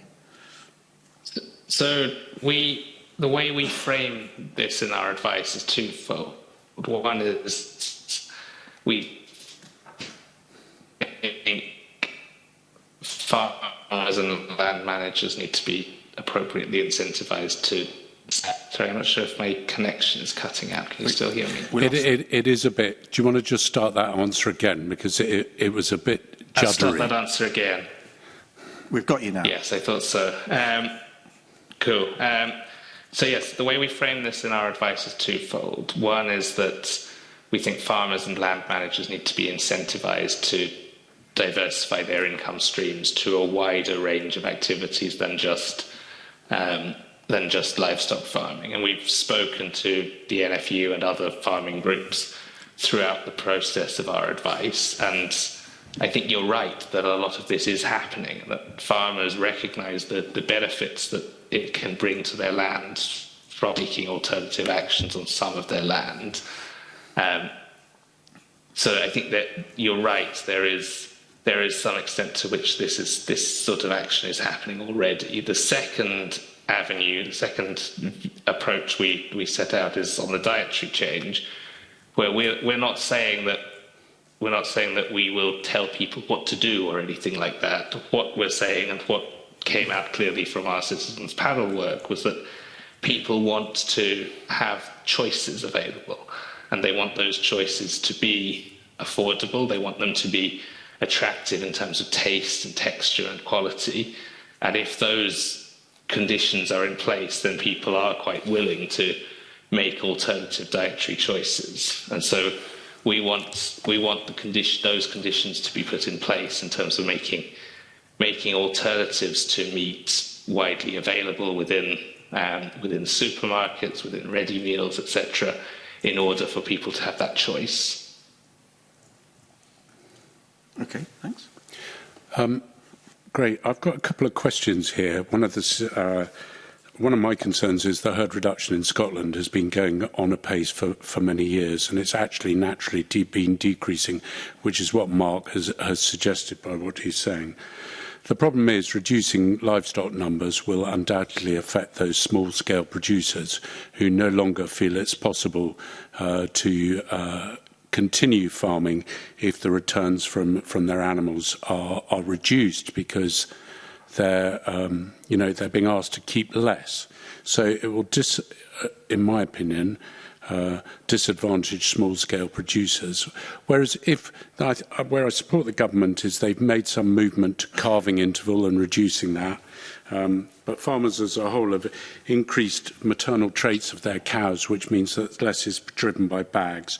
Earlier finishing, most farmers can produce an animal in 11 months for the table, but they're not allowed to sell it as Scotch beef till it's 12 months. So they're forced to keep it for another month until it effectively becomes Scotch beef, which seems bizarre to me. And they've also driven with less intervention. And they've also followed the old principles of Turnip Townsend, which I'm sure, Owen, you have looked back on, which was about crop rotations and making sure that there was mixed farming going on, which is where we should be driving, rather than putting, say, trees in pastures, which comes with problems in my mind regarding flies. So do you think, and that causes problems with all the cows and livestock that are there. So do you not think that a more integrated and clever farming system with mixed farming at the core of farming in Scotland would be a better way than just a blanket reduction in livestock numbers? There's absolutely a role for kind of more efficient use of the land, and some of those things that you mentioned are within that sort of first half of the emissions reduction I talked about earlier, in terms of kind of keeping those livestock more efficiently. We do include a role for sort of agroforestry and planting of trees along in mixed spaces with continued livestock farming, and that has value in our pathway as well as and alongside woodland creation.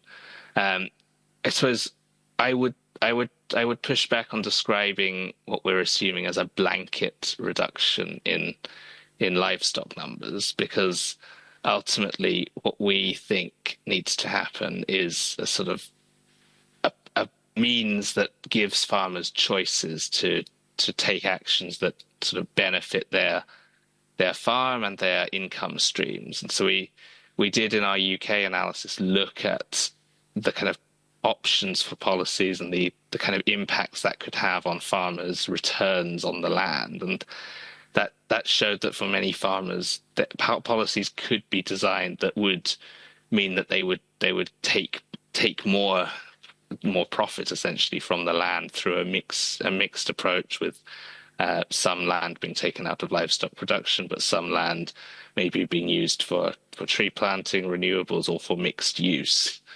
than currently.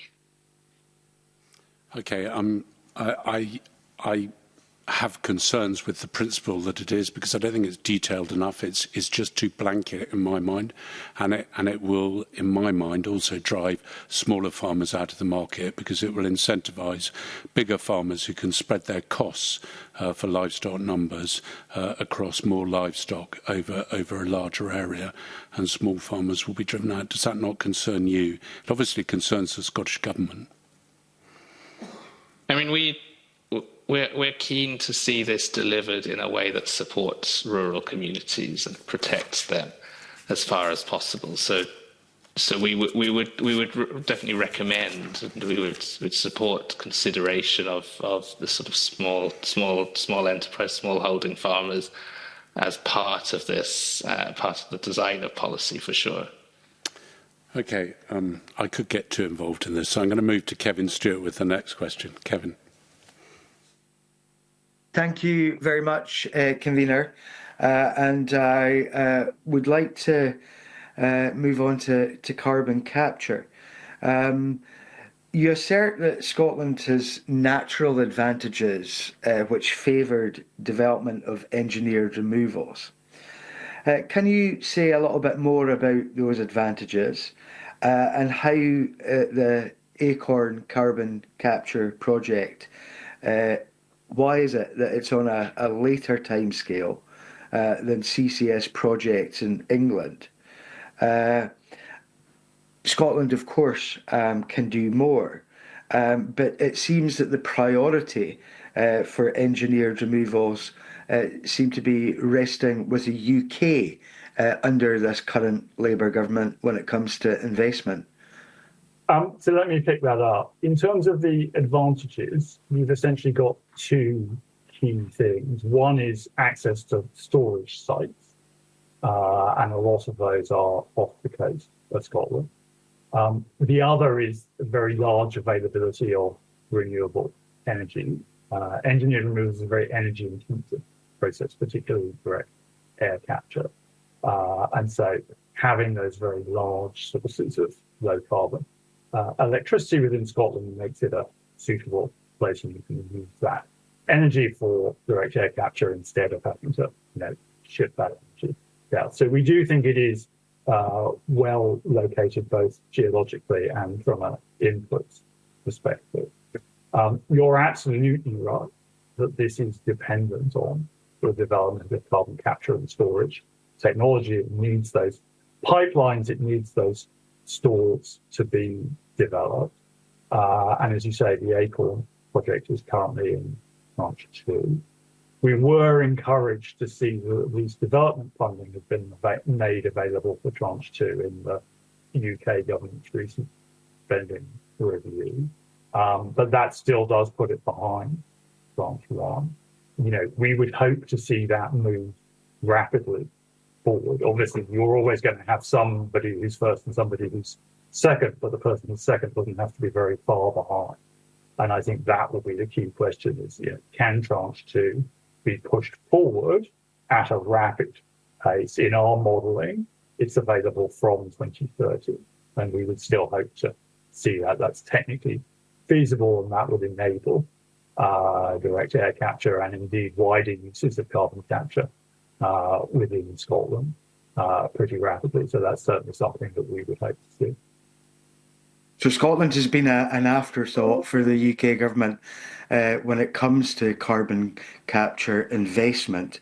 And yet Scotland has the advantages, as you've rightly pointed out. In terms of our industrial future, is a carbon capture plan, is Acorn required to ensure that Scotland continues to have an industrial base? And again, does that lack of investment thus far compared to the investment south of the border put us at a severe disadvantage? So I wouldn't say it's a severe disadvantage, but carbon capture and storage does play a role in industrial decarbonisation. The largest role in industrial decarbonisation by quite a long way is electrification. And we think a lot can be done in Scotland through electrification. The largest part of that is using electric steam crackers at the ethylene plants. But it's also something in, say, Scotland's extremely successful whisky industry. You can use electricity to produce kind of heat and steam that you need across food and drink production and remove fossil fuels from industries like that. So carbon capture and storage is really only used in industry in cases where there isn't an electric option. That's mostly around what are called process emissions, so emissions that aren't due to burning fossil fuels, but are due to kind of chemical processes. So parts of the chemicals industry, and particularly the cement industry, produce carbon dioxide as a chemical byproduct.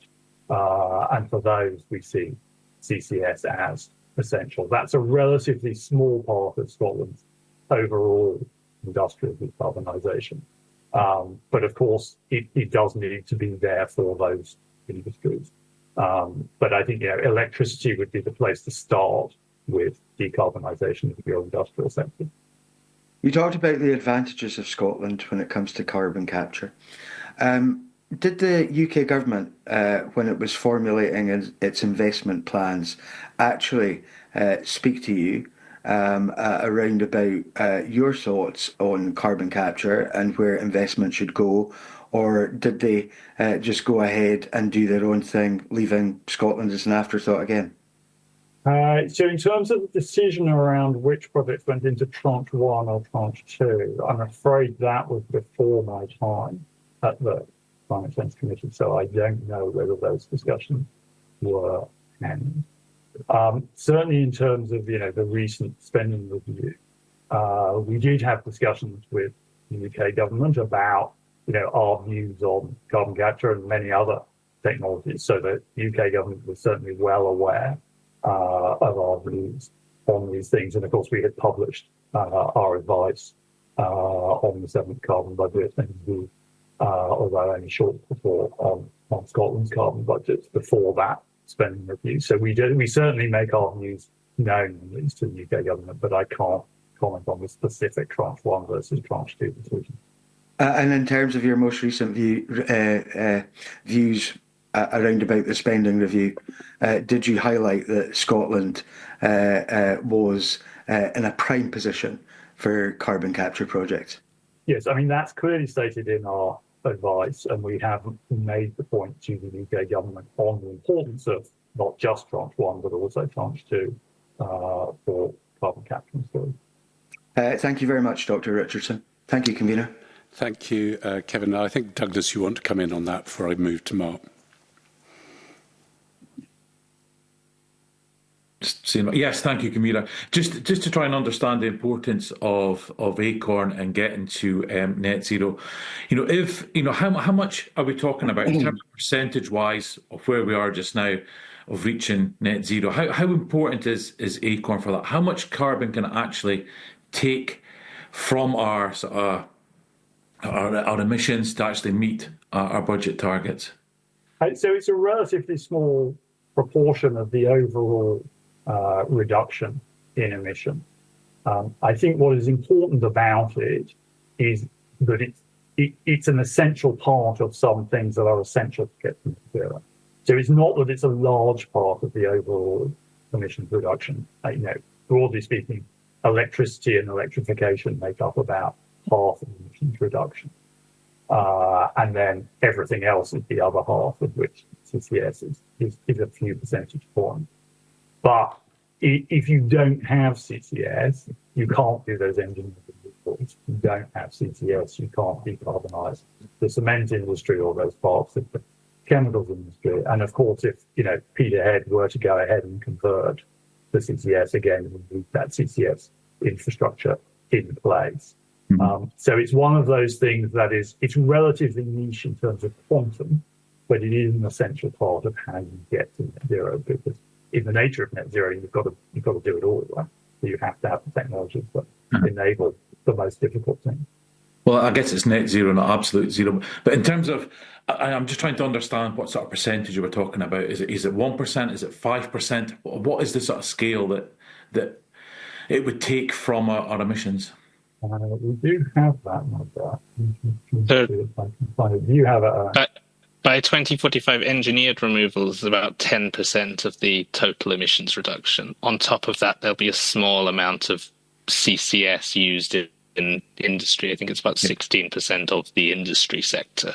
So 10% is that's not Acorn. I'm just trying to understand how big a impact not having Acorn makes to us going forward, because I don't want to be in a situation where we'll have a blame game between a government in Holyrood and a government in Westminster about why we haven't reached our targets. And I can imagine some people will say it's because we haven't done Acorn, but I'm just trying to understand that can we blame Acorn for not meeting our targets? And that's why I'm trying to understand the scale of how much carbon Acorn would take from our budgets. So in the short term, by far the biggest reductions are coming from electricity, as James said.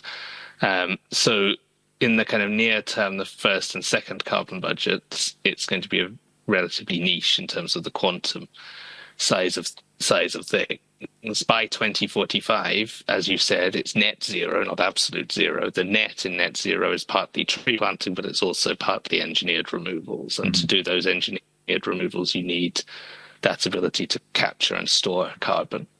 So for the next two budgets, whether we do ACORN or not is really irrelevant to meeting our targets over the next two budgets. Is that correct? It'll have a very small role, but it's not zero. Thank you. Thanks, Convener. Thank you. I'm just going to move back to Mark, and then I'm going to go to Monica. Thanks. The closure of the Grangemouth refinery was obviously very regrettable in terms of jobs and perhaps a failure for the operators to put in place a just transition that's led by workers up front. But I wanted to ask you about, given that that is now happening, whether you've factored that in to your calculations over the budgets, and whether you see other industrial plants, decisions that may or may not be made around Peterhead, the ongoing, perhaps even, continued operation of Peterhead 1 while Peterhead 2 is being built. What are you factoring into your budgets in terms of these proposed closures? So, yes, to your first question, we do include the refinery closure. In terms of broader industrial production, we assume industrial output continues. So we don't assume plant closures. We assume that plants are decarbonised. We don't kind of model to this level of granularity, but of course we might see, periods in which plants are temporarily closed as they get upgraded. That's not something that our kind of modelling is able to look at, but you might have to take things offline to replace technology. In some cases, you may be able to build in parallel and then switch over. So you might see those kind of effects, but we don't assume, industrial plant closing. Of course, these are international markets and decisions will be made. As you say, it's very important that there is a just transition and that, all stakeholders are involved in that. But I think there is a fundamental difference between oil refinery and the other economic activities in industrial clusters and so on, which is that the demand for petroleum is going to fall because electric vehicles are just the cheaper option. The internal combustion engine is essentially an obsolete technology, and so it was always inevitable that there would be a reduction in refinery output. And to say the challenge here was the failure to kind of plan for that and plan alternative sources of employment for people there. That isn't true of things like, ethylene production or cement production. We're still going to need those things. We still need cement. We still need ethylene. So there's no reason from a net zero perspective why that output should reduce at all. We really need to find a way of continuing with those economic activities that is consistent with our net zero target, which is about changing the technologies that we use to deliver those products. But there's no fundamental reason why there should be a reduction in demand for those. So, of course, providers will have to remain internationally competitive. Things like carbon border adjustment mechanisms can play a role there. And it will be important that, all stakeholders are involved in these kind of decisions, but it's not as if these other industrial activities have that feature that is a kind of feature of the refinery sector. So in essence then, would you see the investment in net zero policies as increasing competitiveness of those sectors like ethylene, cement that you mentioned, which you see as having a long-term role in Scotland, or do you think there are risks in going too fast? I think both of those things are potentially true. There are risks in getting ahead of the market for low carbon products. And that's why it is important that government engages with the providers and thinks carefully about policies like carbon border adjustment mechanisms that can protect companies that decarbonise. That's what they're designed to do. But clearly the trend will be for people to wish to purchase the low carbon goods. There's no long-term future in producing high carbon goods for an economy like Scotland. Scotland is a producer of high quality, high value product. And in the future, that's going to mean low carbon. And the markets to which we sell, both domestically and internationally, particularly Europe, which of course is by far our largest trading partner, will charge for high carbon goods, and so there'll be a premium for low carbon goods, and that's the economic future for Scottish manufacturing. Okay, so it's future-proofing entry into those markets then? Yeah. Okay, thank you. Monica, I think you've got a question there. Yeah, thank you. I want to turn to waste. That's the 8th highest emitting sector in Scotland, and we know we have a lot to do around waste reduction and becoming a more circular economy. I want to ask about energy from waste infrastructure. We have a moratorium in Scotland. However, energy from waste emissions, I think, continue to increase, and there are new plants in the pipeline, those that have planning consent but haven't yet been built. It'd be helpful to get some clarification around the assumptions that the Climate Change Committee has made about Scotland's total amount of energy from waste capacity and what implications this may have for Scotland. Yeah, so there's kind of two aspects to this, and I may have to get you more detailed numbers from colleagues, but I can certainly talk you through the overall position here. The first, of course, is that we want to remove items from the waste stream that can be recycled. So our modelling assumes a rise in recycling rates across all the nations of the United Kingdom, and that reduces the consequences of that for carbon emissions, particularly for fossil products like plastic, which we burn, which we're then releasing fossil CO2 into the atmosphere. And then the second half is that the residual waste that does still end up in energy from waste plants, we then think those plants need to be fitted with carbon capture and storage technology. Again, it comes back a little bit to the point earlier around ACRIM. That to the extent that you have biological carbon, you're then getting a negative emission from that. So, there will always be a certain amount of kind of end-of-life bio-waste. If you put that into an energy from waste plant with CCS, then that biological carbon ends up permanently stored, and that is a net removal from the atmosphere. So, we do think it's important that all the remaining energy from waste plants are connected to CCS infrastructure. That obviously has an implication for siting. The CCS infrastructure will be predominantly concentrated around industrial clusters. You can connect to those pipes, but you can't kind of connect across the whole country very easily. So it does suggest that you would probably want to have a kind of smaller fleet of probably individually larger plants connected to CCS in and around where the pipelines go. And then you would have, an ability to both generate small amounts of electricity, but also, but flexibly, which is helpful, but also to generate some of the negative emissions. And so some of the removals in our pathway do come from white plants. Thank you for the answer. I think to get significant progress here, we need to see more work around the waste reduction element of it and real system change around embedding reuse and repair into our daily lives, our communities and also our industries. Does the CCC have advice for the Scottish Government on what measures we need to support our local authorities, the third sector, to try and make this easier for people? I think we talk a lot about behaviours and culture change, but how do we make this easier for people, and what are the levers at a UK level? Because I think we're in danger of giving the public mixed messages if we're ramping up infrastructure around energy from waste at a time when we're still struggling to do more recycling and to basically be more resource efficient. And I think in terms of big industries around this, is there anything you could say around construction, around vehicles and the textile industry? Because I think they are probably some of the biggest emitters in terms of waste. So I think the starting point would be in terms of pushing up recycling rate.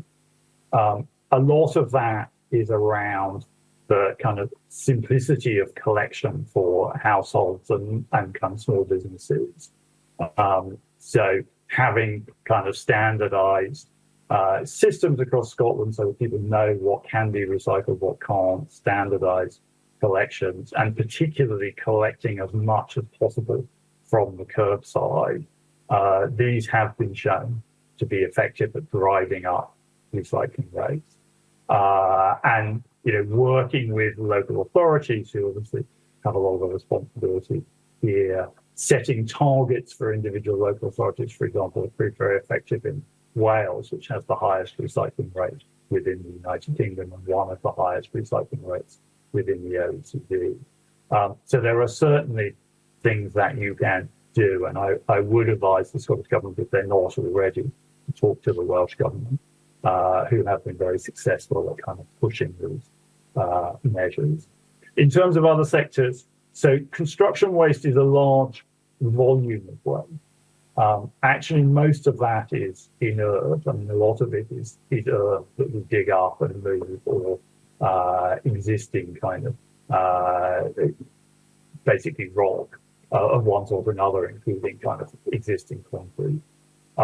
So it's not typically sent to energy from waste. It's not combustible, and it doesn't typically kind of lead to large amounts of emissions.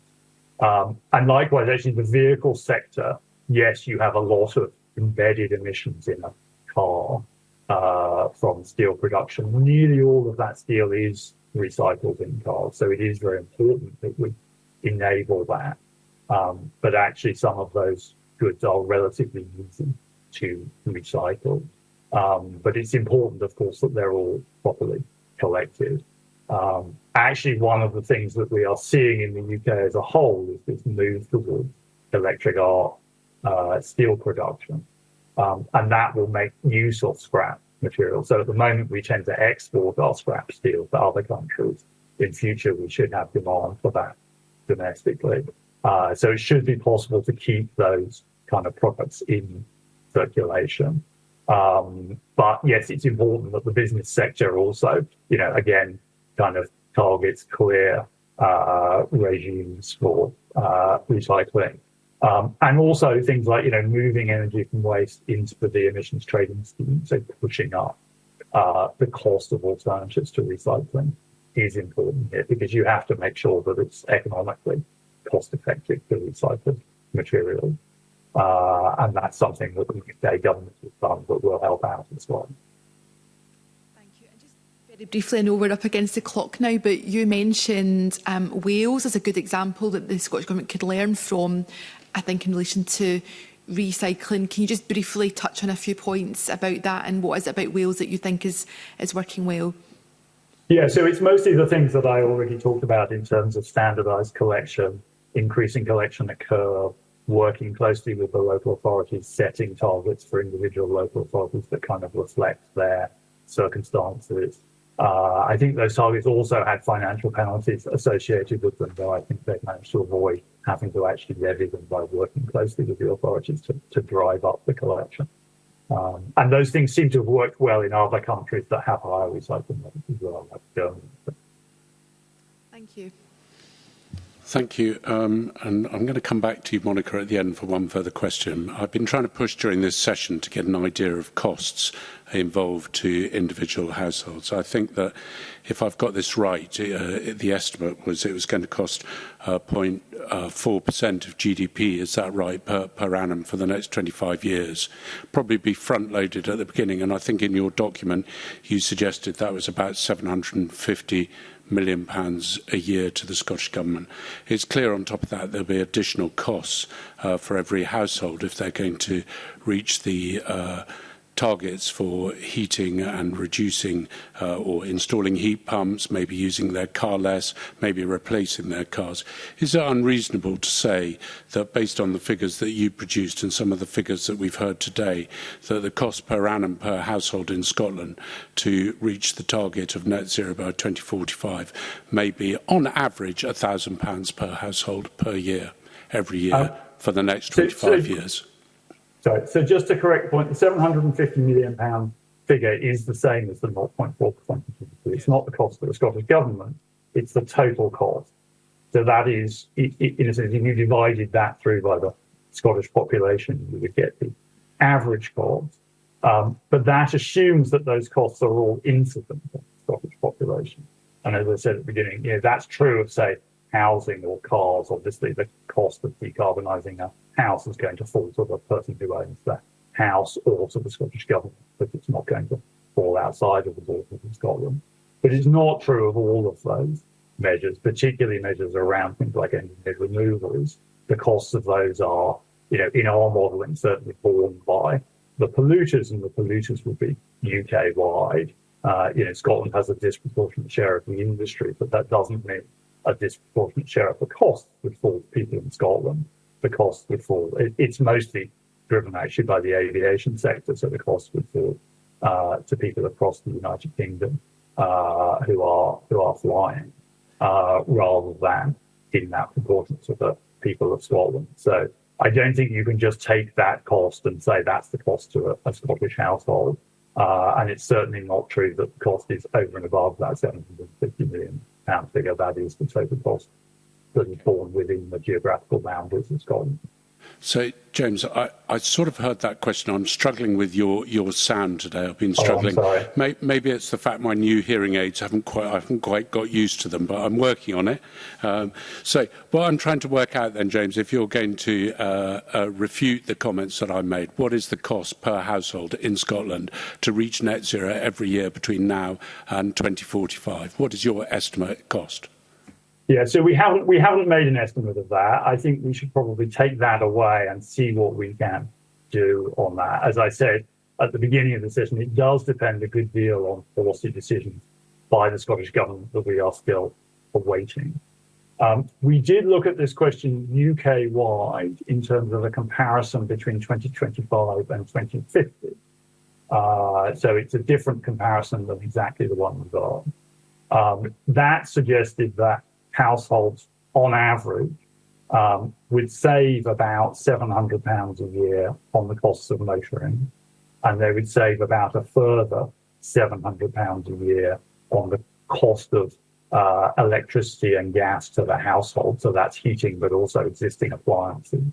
But they would bear an additional cost of about £700 a year for the higher cost of the heating system itself, so the heat pump relative to the boiler.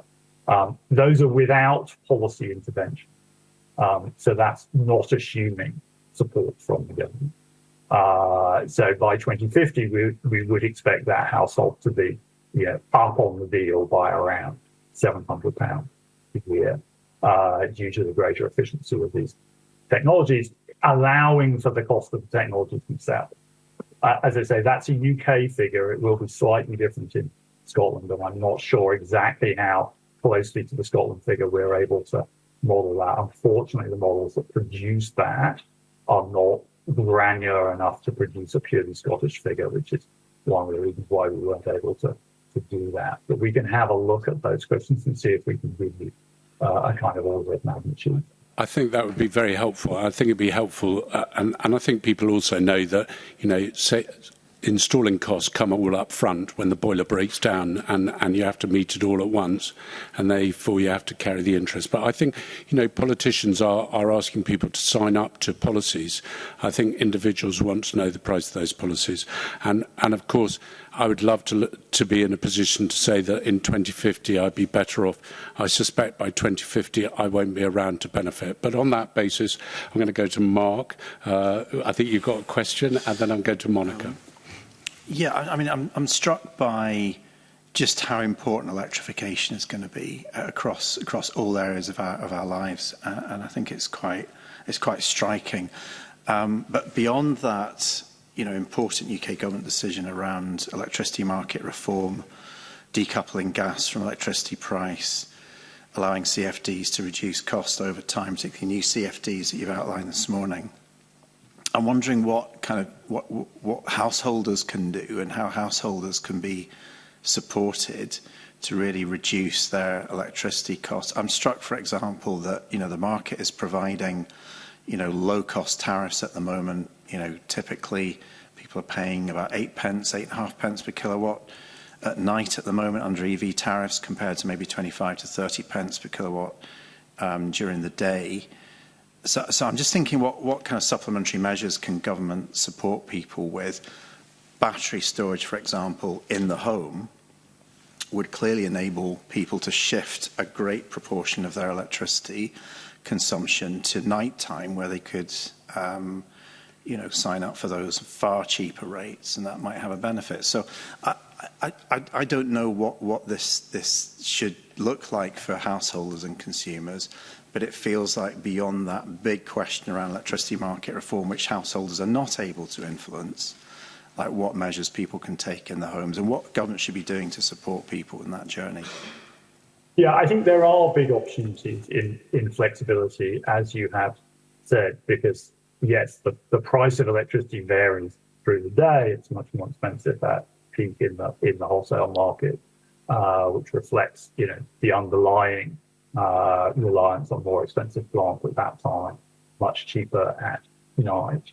And one of the advantages of the transition is that a lot of the additional demand that comes onto the system is inherently flexible. So, for most people, charging an electric vehicle overnight makes a lot more sense than charging it at peak, right? It's a much cheaper thing to do if you have one of these tariffs.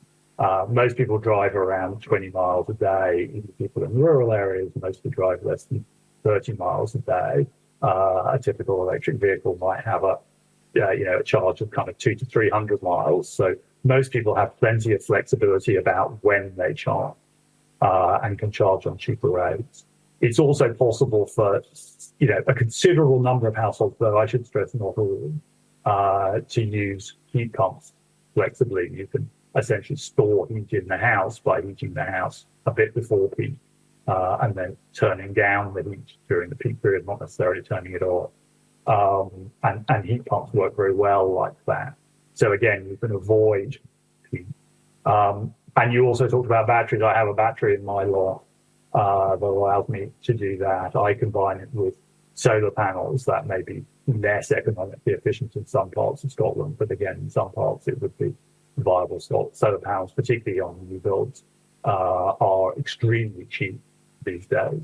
And so, yes, there's a number of things that households can do. It won't suit every household, and not everybody will want that kind of varying tariff. But for a lot of households, there are opportunities in this transition to buy their electricity at times when it is inherently cheaper.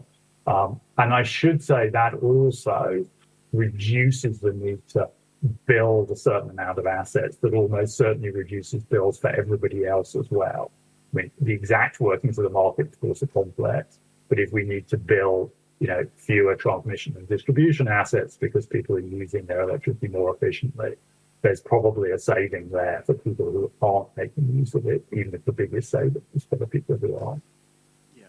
Do you think then for consumers, householders, that those variable prices, those far cheaper prices to buy electricity, are they going to be a fixed feature going forward? Is this something that consumers and businesses supplying technology like battery storage at night can go forward now with some certainty that there will always be, going forward, some cheaper electricity that can be bought that will help to save bills? I think they can. I mean, it's pretty much an inevitable feature of this market that we want that flexibility. That flexibility is very valuable to the system, and therefore incentivizing it with these kind of tariffs is a very economically sensible thing to do. Of course, we've always had this in the wholesale market. What is new is that these tariffs are now becoming available to households. I mean, we used to have Economy 7, of course, which people of my generation certainly can remember was a very simple way of doing something like this. what we're developing is a kind of more modern digital version of that idea. And certainly these are things that, local authorities, Scottish Government can help people to understand. I mean, it is quite complicated. People aren't familiar with this. So it is good to have trusted voices explaining, what's available out there, why this might work for people. Okay. Final question goes to Monica. Over to you. Thank you, Convener. So looking ahead to next week, our committee will hear from witnesses on the latest climate science and the climate impacts in Scotland. Today we've been addressing Scotland's emissions, but it would be helpful to hear from you briefly about where we are globally in terms of emissions reductions, and should Scotland be preparing for greater levels of climate change than we might have expected a few years ago? Yeah, so I think this is obviously a very important point, and we've talked about the costs of getting to net zero, but the costs of not achieving that are, of course, much, much higher. Some of those costs, unfortunately, have to be borne regardless, and it is important for Scotland to adapt. You've already seen, storms, heat waves, and so on becoming more intensive. But clearly, every effort we make to get to net zero sooner reduces those damage costs that we face. I think, if I'm honest about the international picture, it is quite mixed. Obviously, we've seen backward steps by the United States. Conversely, we've seen over the last 9 months or so that Chinese emissions have started to fall. That could be a very big moment if that is maintained. It's a little early to say whether that's a real trend, but there's nothing that really suggests that it's a kind of blip. It's not that the Chinese economy has gone into reverse or anything. It seems to be being driven by massive uptake of renewable electricity. China's putting on more renewables than the rest of the world, and very high uptake of electric vehicles. So actually China's share of electric vehicle sales is somewhat higher than the UK's, and the UK is doing reasonably well. So we are seeing some very encouraging signs in some markets, but global emissions do continue to rise. We're not there yet at peak, and that is very challenging. So I think it is important to take action on adaptation as well, and in doing that, both to kind of design for the climate change that's now inevitable, but also to plan for what would happen in a much worse world than this. So we think of this as the kind of, build for 2 degrees and plan for 4 degrees. It's the kind of simple way of expressing that. So kind of know what you could do in a more extreme world. There's only so much, of course, that anyone can do in that more extreme world. Lots of those damages just become inevitable. But if, for example, you're building flood protection, then, think about how you could build that higher in future if you had to. Design it in such a way that the foundations, for example, could take a greater weight in the future if you had to. So it is important to think about those things. Certainly globally, we are not yet seeing a decline in emissions that we have to see happen very rapidly, but we are seeing a big uptake of the technologies that potentially drive that. So there is good news amidst the bad. Question, if I may. I'm aware that there are some political actors who would probably rename this committee the Net Stupid Zero Committee, something that I would strongly resist. But in a serious point, there is a change in moods and the way we discuss issues around climate and net zero. What's the best advice that you could give to politicians and governments who are faced with these challenges about how we continue to develop evidence-based policy and action to counter some of these political slogans that have been developing? Yeah, well, I can't give you advice on the politics of it, but in terms of the communication, I think obviously the starting point here is that the science here is real. The climate does not care what people say. It obeys the laws of physics, not the laws of man. And therefore, sooner or later, action to achieve net zero is inevitable because the cost of not doing so will simply become overwhelming. And, the climate cannot be solved. So, I think the starting point always has to be the science, and the science is unambiguous. But I do think there is an important point here in getting over to households, the opportunities here, the fact that an electric car, it is rapidly getting to the point where it'll be cheaper to buy, it's much cheaper to run, it's cheaper to maintain, it's actually a much easier vehicle to drive. There are big kind of benefits from that. Again, heat pumps, whilst there are these upfront costs, so it's important that there's government support, but again, these are cheaper to run, potentially considerably so if we get this electricity pricing right. They don't emit pollutants into the home where your children are playing. There are big advantages of these technologies, and there are job opportunities. Here, there are job opportunities installing heat pumps. There are job opportunities in renewable electricity, particularly within Scotland, with technologies like carbon capture and storage. So there are a lot of very important positives for this. We're essentially replacing a series of obsolete technologies with better, more efficient, cleaner, and certainly in the long run, cheaper technology. And those ought to be things that you can have a conversation with households about. I think people understand that the old gets replaced by the new. Sometimes there's a cost to doing that, but you capture the benefits. And I think people also understand that we have to pass on a planet to our children that is habitable. Thank you. On that hopeful note, I'll hand back to the convener. Thank you. Thank you. And thank you, both of you, for giving evidence this morning to the committee. It's been very interesting. And I would encourage you to follow up on the issues that you said you would come back to the committee on. And I know the clerks will be in contact with you to remind you of what those are so that they can be circulated to committee members. So thank you very much. And we're now going to move into private session. Thank you. Thank you.